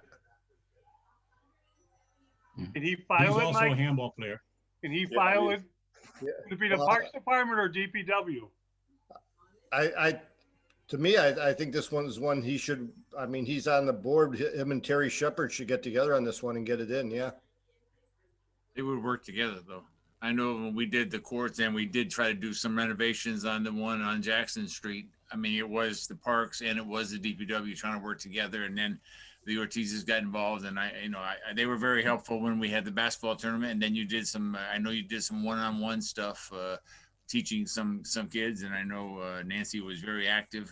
Was a number of kids there, so I mean, Oh yeah, I love to they make work them together. tired. Obviously, you're going to need the pricing, and Bob was very good at. My parent was very good at getting the information in terms of all of that, and Springdale would be I agreed with your comments on your email that Springdale would be to me that would be the ideal place, because you got a nice park, you got a lot of people that go there. It's a magnet already. So I didn't mean to interrupt you. I'm sorry. No, that's fine. I don't want to just say after a great presentation, I just want to give us a little goal or something to focus on. So I think, Jim, I think we can say it's complied with, but Okay. refer it to the Parks Department to have them apply for CPA or ask Okay. them to. Okay. So I guess I'll make a motion to have it applied and- with and a copy sent to the Parks and Rec Board Commission. Okay, on that motion, Councilor Sullivan and Councilor Tallman. Yeah, it's Councilor Sullivan, and you already spoke. I agree. Thanks, William and Nancy, for explaining the sport of handball in the game. I sort of been hearing about this the last few months. Jose Bayron's my nephew, and he's been telling me about the work you've been doing, and very happy to sign on to this order. And I think Springdale Park would be a great place. And then recently, Jose told me that not only is a park commissioner, but he's also on the CPA. So I'm sure that he'll be able to help out, get this moving. And just a part, when you mentioned Eddie Case, I mean, when I hear that name, I just think, the kids in Holyoke and South Holyoke and the Flats, and the work he's done to get people off the street, and really to be a role model for people to get engaged in sports and to keep them off the bad part of life as a youth. So I'll be looking forward to talking to you. I'll be talking to my nephew, and I'll do whatever I can to help support this project. Thank you. Great, thank you. Awesome, Motion thank on you. the floor is to, the order's been complied with the recommendation, we refer it to the Parks Department for a CPA application. Is there And- any further? NCDBG. NCDBG, Counselor. Any further discussion? If not, all those in favor? All All right. Opposed? So moved. Thank you, Nancy. Thank you, Wim. We appreciate you being here tonight and your Thank you so patience. much for having us. We really Yeah, appreciate thank you it. for coming in. Thank you. Thank you. Bye. Bye. Bye. Item number 9, off the table for discussion. All those in favor? Aye. Any opposed? A request to a transfer $75,823. Pay solicitor to special counsel services. Under discussion, we do have our city solicitor. Crystal Barnes is with us. Crystal has been incredibly patient and with us, I think, almost every evening this week. Crystal, and I mean, it speaks for itself, but can you update us on which open invoices there are and who you're trying to pay with this? Sure. So as you all know, we removed one of our positions this year to allow the budget to move that money somewhere else, in hopes that, as cases came up, we would use some specialized counsel here and there for things that we needed. We also hired an outside counsel specifically for labor that helped take some of the burden off of having that position gone from our office. He's a flat fee. He charges us $3,000 a month for the year. And surprisingly, after his first 6 months, he didn't increase that fee. So that was a bonus to us. So on top of that, we also have our usual cases, which are still pending and which you've all heard about in our last litigation update. I do have an order that I requested from the council president to file for Tuesday, knowing that this transfer was coming through and we're due for an update. There's an executive session requested as well as a litigation update hitting Tuesday's meeting. And that will account for the remainder of potential invoices that we know are coming. So as of right now, I don't have outstanding invoices, but I have this huge line item that is sitting in our office that will never be used before the end of the fiscal year, at least to my knowledge. And so I think rather than have it sit empty and wasted there, we are going to need it for outside counsel. Our budget is nearing zero, and I still have the remainder of the fiscal year, which is what, another 5 months that I at least have to fill Attorney Duperre's contract, which is, like I said, $3,000 a month. So that's another 15 to 18,000, depending on, you know, where his billing has fallen right now. And then on average, we also get another 8 to 10,000 from outside counsel, Attorney Emma, for the numerous cases that he's handling. Some of them he does handle on a contingency fee basis, which basically means he gets paid if the case ends well. We don't pay him hourly for some of those, so that's helpful to us. We do have some new litigation that's come up. Some of them he has taken on just due to his already made relationships within the city, more particularly, you know, the police department services. You know, being familiar with those people when you're really trying to interview and get to the nitty-gritty is very important. And so we found that to be in our best interest.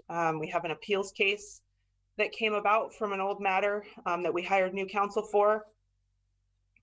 So his invoices will be forthcoming. Right now, that's also still in the early stages. We have another bankruptcy matter, and it's part of another case that we already have ongoing. So we'll be utilizing the same legal counsel that helped us out in our last bankruptcy matter and had a great outcome. He's a Holyoke attorney. So I have that invoice that I know is going to come in. So I don't have anything in particular right now that is, you know, hitting a due date, but I have 6 months to fill, and I have a line item that is essentially useless right now. So I'd rather transfer it where it needs to go, still paying for, you know, attorneys to work. I'd rather do it now rather than try and wait until we're up against the gun trying to get somebody paid for services that they've provided. Crystal, can you elaborate? And I introduced you as our city solicitor because we've had this public conversation where you do the work of the city solicitor at the moment.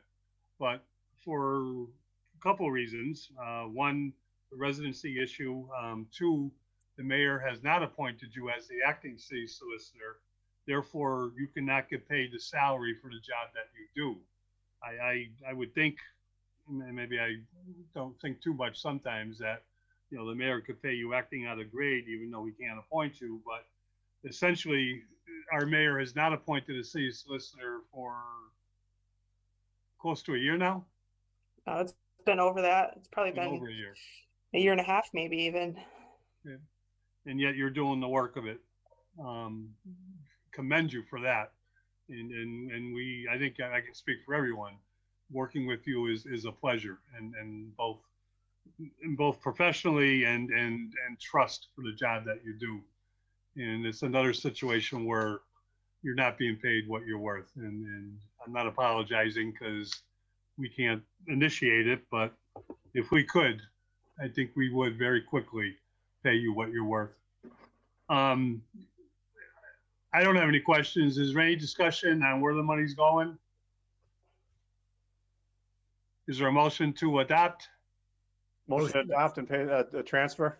Motion made second to adopt and to approve the transfer and recommend that to the city council next Tuesday. Any further discussion? All those in favor? Any Aye. opposed? So moved. Crystal, thank you. And I know it's been a long week. We appreciate your time and presence always. Thanks, Crystal. Well, I hate to do this to Don Sanders, but Crystal's got 3 more to help with. We want to take 11, 12, and 13. Otherwise, she's got to stick around. Let me ask you a question, Councilor Sullivan. On the Victory Theater, the project was approved Just an extension. Just an extension. Yep. And I understood Don and Kathy would be present this evening. And I think they want to be present this evening. But what do we need them?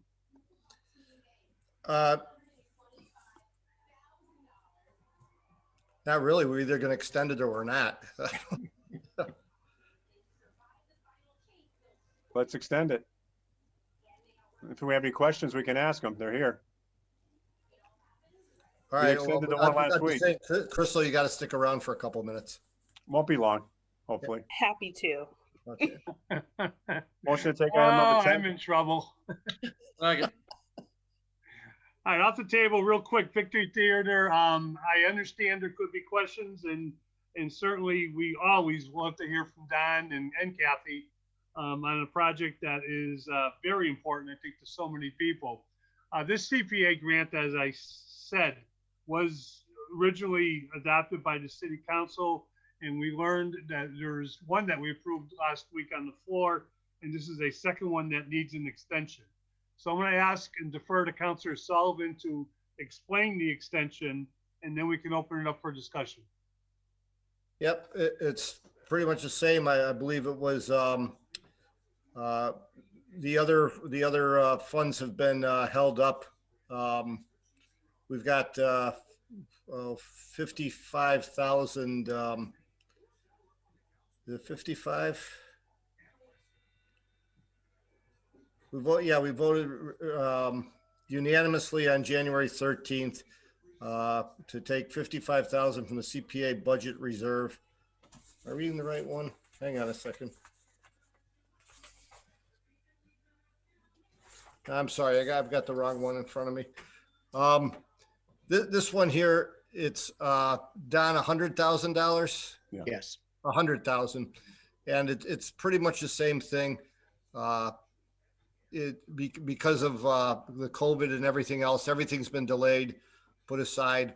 Right now, the important thing here is that allowing them another year to accomplish this, it's not tying up or encumbering any other funds that could be used for another purpose at this point. So to extend it one more year, everybody's been patient, and to do this will not cause any other projects to be harmed or put aside.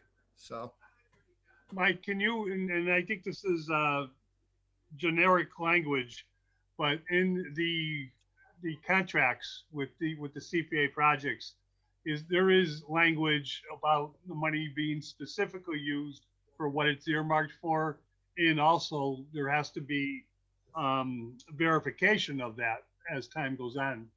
Yeah, this one's specifically earmarked for the sconces light fixtures, and none of it can be used until the entire Victory Theater project is funded. So that's the holdup. And thank you. Yep. Don, it's been a pleasure watching you on Zoom all evening. Kathy, you just tuned in video-wise. We welcome you. Would you like to add anything to Mike's presentation and why this is, well, why it's important, but what it will do for your project? I'd be happy to. And I have to say, it's been a pleasure. I mean, it may seem very strange, but it was a pleasure to see the way the city runs and how complex and the great job that people do. I'm very moved by it. I thought you to are myself, always very kind. well, no, I mean, seriously. We knew you'd appreciate good theater, Don. Yeah, absolutely. Well, I thought to myself, this could be the first act of the Wagner's Ring cycle. We would just be finishing the Ring of Barry the Murphy got that one. And I think this one, this was much more interesting. Yes, the grant means so much to the really important perception that the city is behind this project and understands its importance and wants it to happen. And that is worth its weight in gold. And so it's very important to us.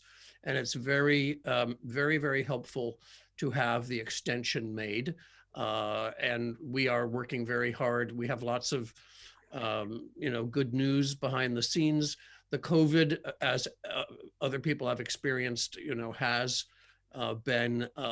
delayed, but this is a very complex, very important project. And we are, moving along with it. And actually the 134 Chestnut, which took about 3 years to acquire, has just started its demo. All the abatement has been done. That was finished a week and a half ago, and it will be demolished. When that property is empty, it adds the additional space for the annex, for the extension to the Victory, which will enable it to be a really phenomenal 21st century theater. So we appreciate. The sconces are very beautiful.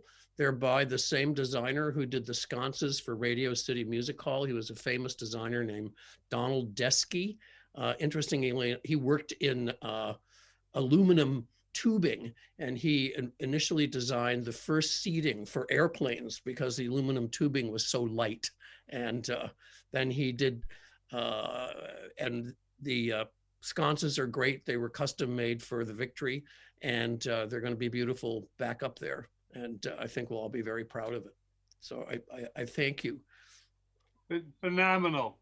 And I'm just gonna, make one comment. The last time I was saw an event in the Victory Theater was a movie, and the movie I saw was The Endless Summer. Oh, great. Kathy, we won't say what year that was. Did you want to add anything? Any discussion? Chair will entertain a motion. Motion to approve the extension for the $100,000 for the MIFA Victory Theater. So moved. And under discussion, Councilor Bartley. Yeah, thanks, Kathy and Don, for being here. Don, what if we, as far as the City of Holyoke's investment through CPA funds, where are we at this point? So we've invested to date what amount? And how much has been spent? The City of Holyoke? Yeah, from CPA. Oh. Hello? Kathy, you have to unmute. Oh.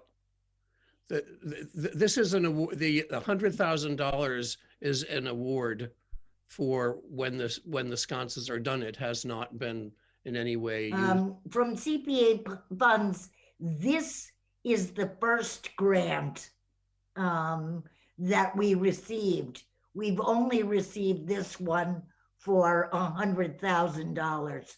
So no money has been spent. Right, and so what's causing our delay, Don or Kathy, at this point, and what's the forecast for use of this fund, the use of these funds?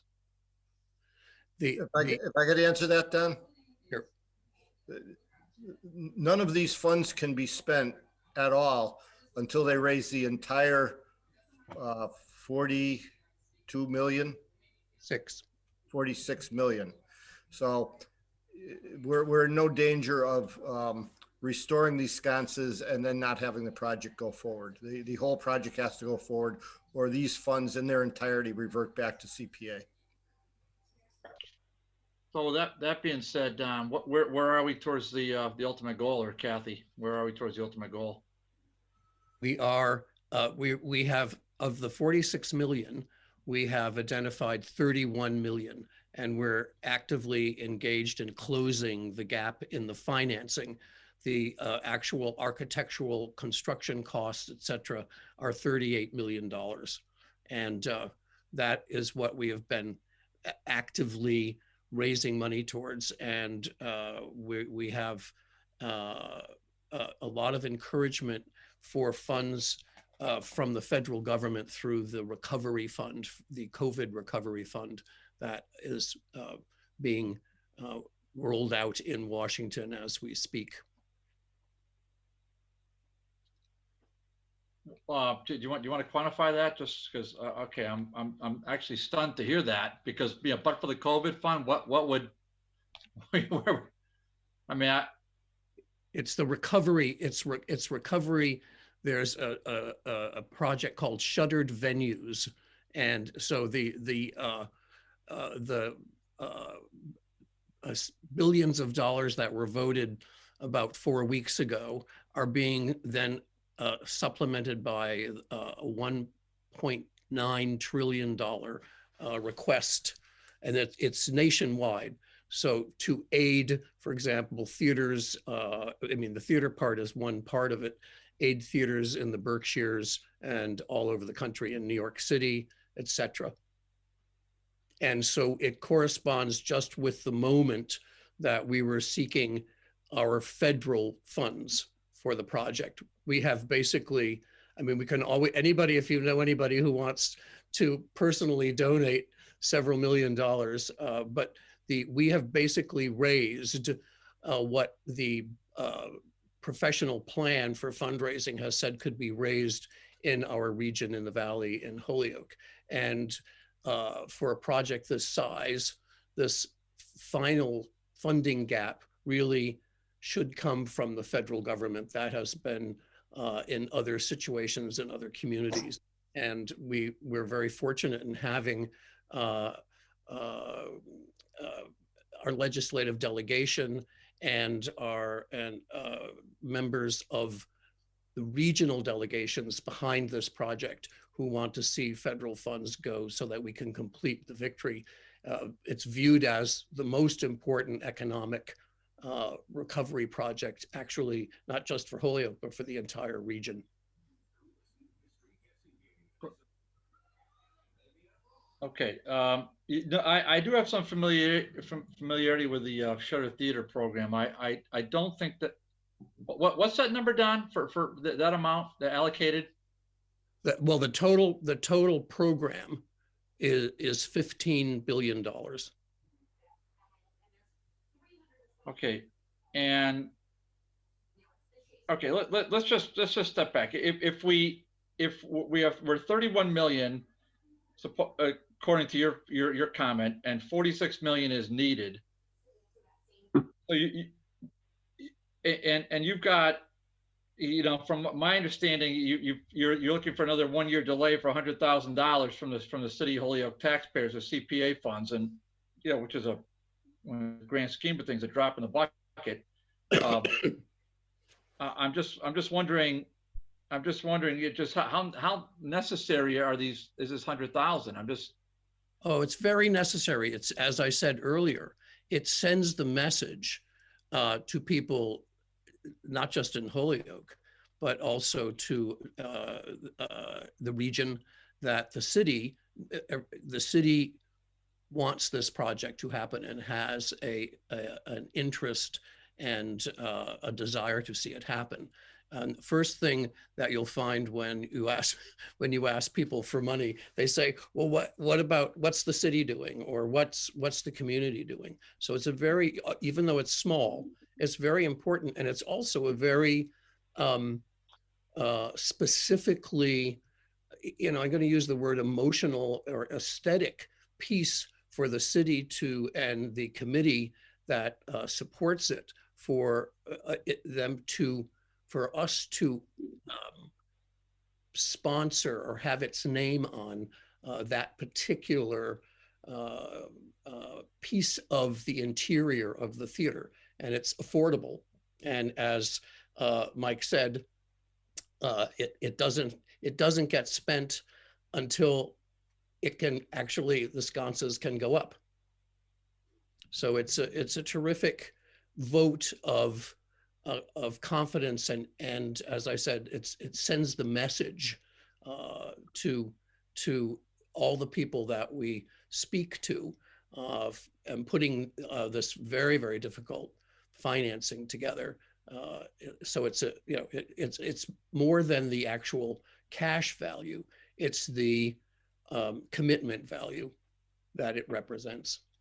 Yeah, and Don, I'm not envious of your position. I mean, clearly this is a conversation or a variation of a conversation we've had since I've been on this board, which is now my 10th year. But this effort while it's a noble cause, I'm just gonna come out and say it. I mean, you want to expect me to, I mean, really, to think that we're going to get from 31 million to $46 million in the next year, based upon the track record, and thinking this is going to come from kind of a COVID relief funds or a variant thereof. I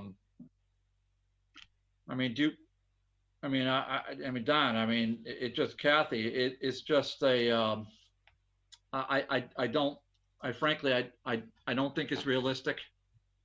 I don't think it'll happen. I don't agree that, I mean, I voted for this a year ago. And so I am not going to vote for this in committee when it comes, I will lose, and I know that. I will not vote for this tonight. I will not vote for this ever. Now, whether or not our CPA, it's got nothing to do with CPA funds and the impact of it going forward. It's got nothing to do with the vote of the CPA committee. They can vote how they vote, and that's, we appointed them, or appointed a portion of them. But this is one reason why I want us to go to committee. I'm glad you're here. I'm glad you're doing the work you do. I admire it. Like I said, I don't envy your position. It's been, you know, beyond anyone's expectations, all the work that you two do. I'm certain of that. But for me to think even for a half a second, I'm not gonna continue what I feel is to deceive myself. I speak for no one but me, no one. But I don't believe that this project is going to go forward in 1 year's time, and that's what this extension is for, a 1-year extension. Now, if I had something more tangible than an expectation, I would. If I had a letter of credit, or if I had something that actually showed me $31 million, maybe then but I don't, and I'm not asking to produce it either. We have that. It can be produced. I'm sure it can. The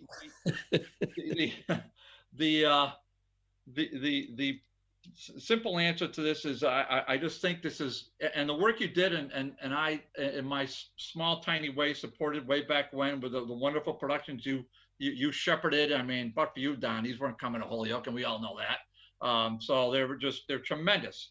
And I'm always happy to see you around. And Kathy is a wonderful lady, and she does a lot of work for the city of Holyoke. But for me, so don't take it personally at all. I don't want to even pretend that that's the case.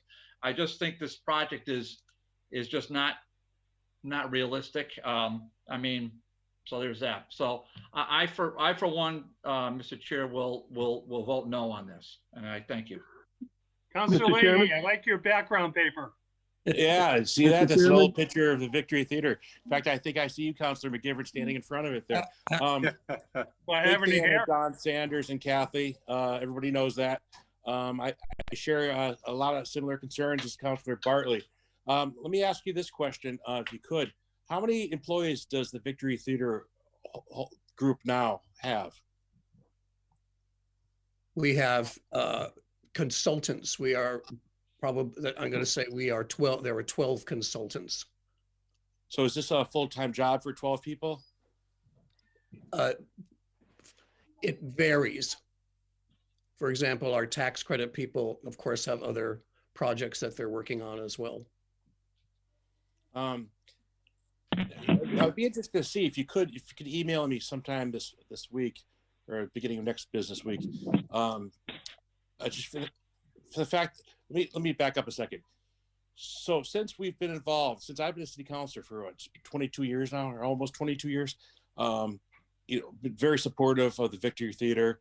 I'm just wondering how much money since my term has the city given to the Victory. Do we have that offhand?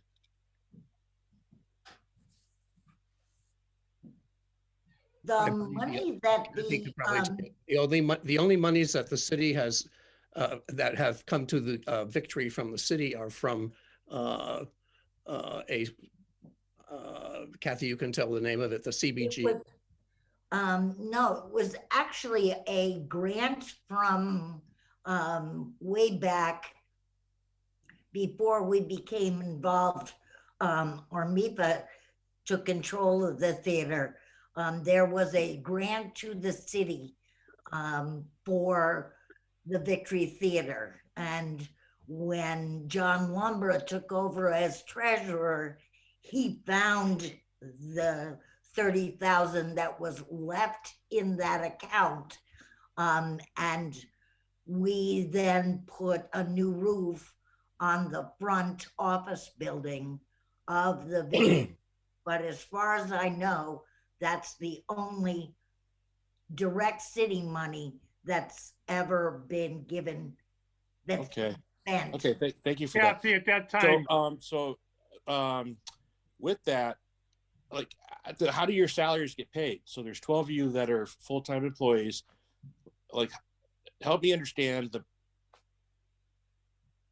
MIFA is a 501c3 not-for-profit corporation, just the way a museum is, or a church, or an educational organization, and monies are raised through fundraising. Okay, so you guys are employees of MIFA? Sorry? You guys are employees of MIFA? Yes. Okay. Oh, I didn't understand. So I thought it was. So, I thought Jim, Victory you can Theater itself. all of the records. MIFA is now almost 26 years old. Those are all can be looked at they are kept by the state in the Department of Charities registration. Okay. Every year's budget, all the monies that come in, how they're spent, etc., is all itemized there. Okay, so it's probably hard to. Yeah, I share. You know, it's probably hard for people to understand what a not-for-profit corporation is, but it is a corporation that raises money. For example, when the D'Amours make $1.5 million pledge and contribution to MIFA, and they are the catalyst donors for the Victory, their monies are recorded in the Department of Charitable Giving. Sure. But I just want to make sure that people at home know there's a huge difference between nonprofit. It's very important that they know. And I'd love to, and I wish I could dispel David's, the only thing I can say about what David is saying is we wouldn't have $31 million now if we hadn't been working on expectation, and we are going to do this project. I said we would do this project. When I said we would do this project, we didn't have a dime for it. Right. So I just want to make sure that people at home know the significant difference between not-for-profit, nonprofit, and for-profit. I mean, there's 3 different groups there. Not-for-profit and nonprofit are the same kind of corporation. A for-profit is a different kind of corporation. Well, nonprofit and not-for-profit are 2 different things. Well, and people can get paid differently. I mean, that's a whole other story. But in terms of the way monies are raised, yeah. All right. So I guess going back to David's question, Councilor Bartley's questions, how do you propose that you're going? Because so me being a city councilor, me being custodian of people's funds, I do speak for everyone. I speak for all constituents of the city of Holyoke. So I have to, at any given day, explain any of my votes. And so if anybody asks me, and hopefully I see people because I'm stuck in my house all day, how do you propose you're going to make up this? By doing just what we have done for the past 15 years, which is to raise it. I raise that money. I commit to doing it and I raise it. There's no other way. Okay. I think that maybe it would be helpful if you can maybe make a packet of information about what has gone on for the last, 15 years and that sort of thing. I think maybe it would put some of the counselors more at ease. Okay. Well, it's there. It's in the budget. We'd be happy to show that to you. And well, yeah, it's there. But I think maybe doing a presentation or giving a PowerPoint slide of exactly what has gone on, over the course of the years would be very helpful. And once again, as a lover of the arts, I mean, before this all happened, my wife Eileen and I would go to Broadway minimum once a year, most of the time twice a year. And we've seen all the significant plays. We're lovers of the theater, so anything that we can do to help that, as you can see by my icon, there's my profile picture there. All right, thank you, Mr. Chairman. Councilor Grady. Yes, I would like to know the breakdown of the salaries of the people that work for MIFA, number one. Number two, I've been going by the Victory Theater for 20 years, probably, I've been a friend of the Victory Theater for 7 years, having gone there many times on a Saturday to enjoy the films. And the only thing that I see concrete with the Victory Theater, besides presentations or pictures or plans, is Victory is Ours on a piece of ply score that's been there for the last 15 years and hasn't even been painted. So I'm not going to support this project anymore. And I am a lover of the theater. I'm a lover of the Victory Theater. I'm a lover of Holyoke, but I cannot justify spending taxpayers' money unless I see something concrete. And I haven't seen anything concrete lately. Thank you. Motion on the floor is to adopt and refer to the full city council for next week. Seeing no further discussion. Second it. All those in favor? Aye. Any Aye. opposed? No. 4-1. Thank you, everybody. Thank you, Don. Thank you, Kathy. Thank you. Well, Thank you, guys. Have a good night. Have a good night. Thank you. Yeah, If we see you, could take a Don. motion for the next 3 items together, would that be all right, so Council? moved. So Sure. moved. Motion made Second. second, suspend the rules and take items 11, 12, and 13 as a package. Each are introduced by Councilor Sullivan. I'll summarize them quick. Item 11 is a pilot program known for the City of Holyoke and Jackson Canal LLC. Item 12, a pilot program for the City of Holyoke and Scannell Solar LLC. In item number 13, a pilot program for the City of Holyoke Growing LLC. Under discussion, Councilor Sullivan and our city solicitor, Crystal Barnes, would you like to open up and tell us the finer points? Yeah, so we got, these came to my attention when we started asking for all of the pilot programs. And there's still a question as onto some of the pilot programs. There's a gray area whether they do require or don't require city council approvals. These 3 by state law require council approval. Somehow they've gone through and been approved by the mayor, but never approved by the council. So I know we've had discussions about these, just so that everybody knows. The first one, which is the Canal LLC, is Aegis, all right? And the second one, which is the Scannell Solar, is on top of Conklin Office Furniture, the old AMPAD building. And if you remember, that one was a big deal because they didn't get it approved the first time in a timely manner. And then they're having to pay a property tax, a very, very stiff property tax at that, because the pilot wasn't in place in time. And also the third one is the Growing Holyoke, is the stuff up at Gary Rome Hyundai. So these 3 do need council approval. I've checked with the manager of the gas and electric. All of them are in line with what other cities in town done. It's kind of what's been agreed to by everybody. It's roughly $5,000 per megawatt DC is what they're paying. And to me, it seems just more of a formality, and it's part of what's coming to light as we start to go through all these different pilot programs. If I've missed something or haven't explained it well, at this point, I turn it over to Crystal and she can give you more answers or more detail. Crystal, if you could tell us why we vote to approve these, or remind us why we have to vote to approve these. These are all solar fields, correct? They're solar projects, correct? Projects. So it's state law, and actually the law itself doesn't have the language as far as needing city council approval. It's actually through, I believe it's a DLS guide, that there is a caveat that it needs approval, which is why these sort of, just got missed. I had reached out to Jeffrey Anderson Burgos, had him dig, and I said, listen, can you just do a search in minutes and just see about pilots, and if we've actually submitted pilots to the council for approval. The only thing that came up were pilot programs. I believe 2017 was the last round that was done. As Councilor Sullivan mentioned, it's a standard form template. it's based on their usage, and they pay property taxes on a schedule rather than just on what they would otherwise pay. They would have just started for 2021. That's why we had to get them done in before the last fiscal year ended. So they're, as you can see, they're all dated the end of June 2020.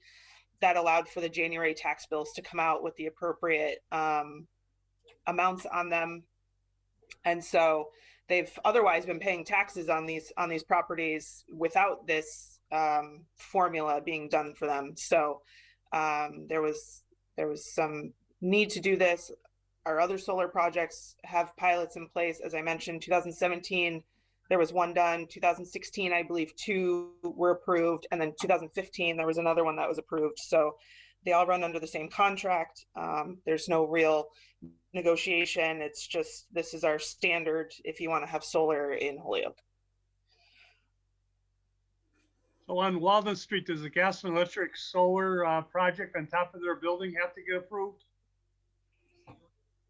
I don't know if they have a pilot, the pilot would have to get approved. That's just because they have a project there doesn't necessarily mean they have a pilot. That's something that they have to request from the city if they want it. Okay. That's my question, if it qualifies. Anyways, back to the 3 items in front of us. Is there any discussion? Councilor Murphy. Yeah, just so, how do we know how much we're actually getting? It's shown on the grid. Their production is actually, it's attainable. It's a number that you can see. So you'll see in the contract, it actually gives an example of how it's calculated. And if there's a fraction versus, actually hitting a full megawatt, like how that looks.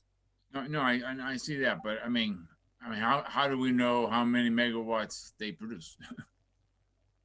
It's going to show on It shows on their meter. I believe it's part of the net Right. metering process. They're selling the power, Terry, to make money, No, save yeah. money. So, Give me that again. They're selling the power to what? well, for their purposes, they're selling the power.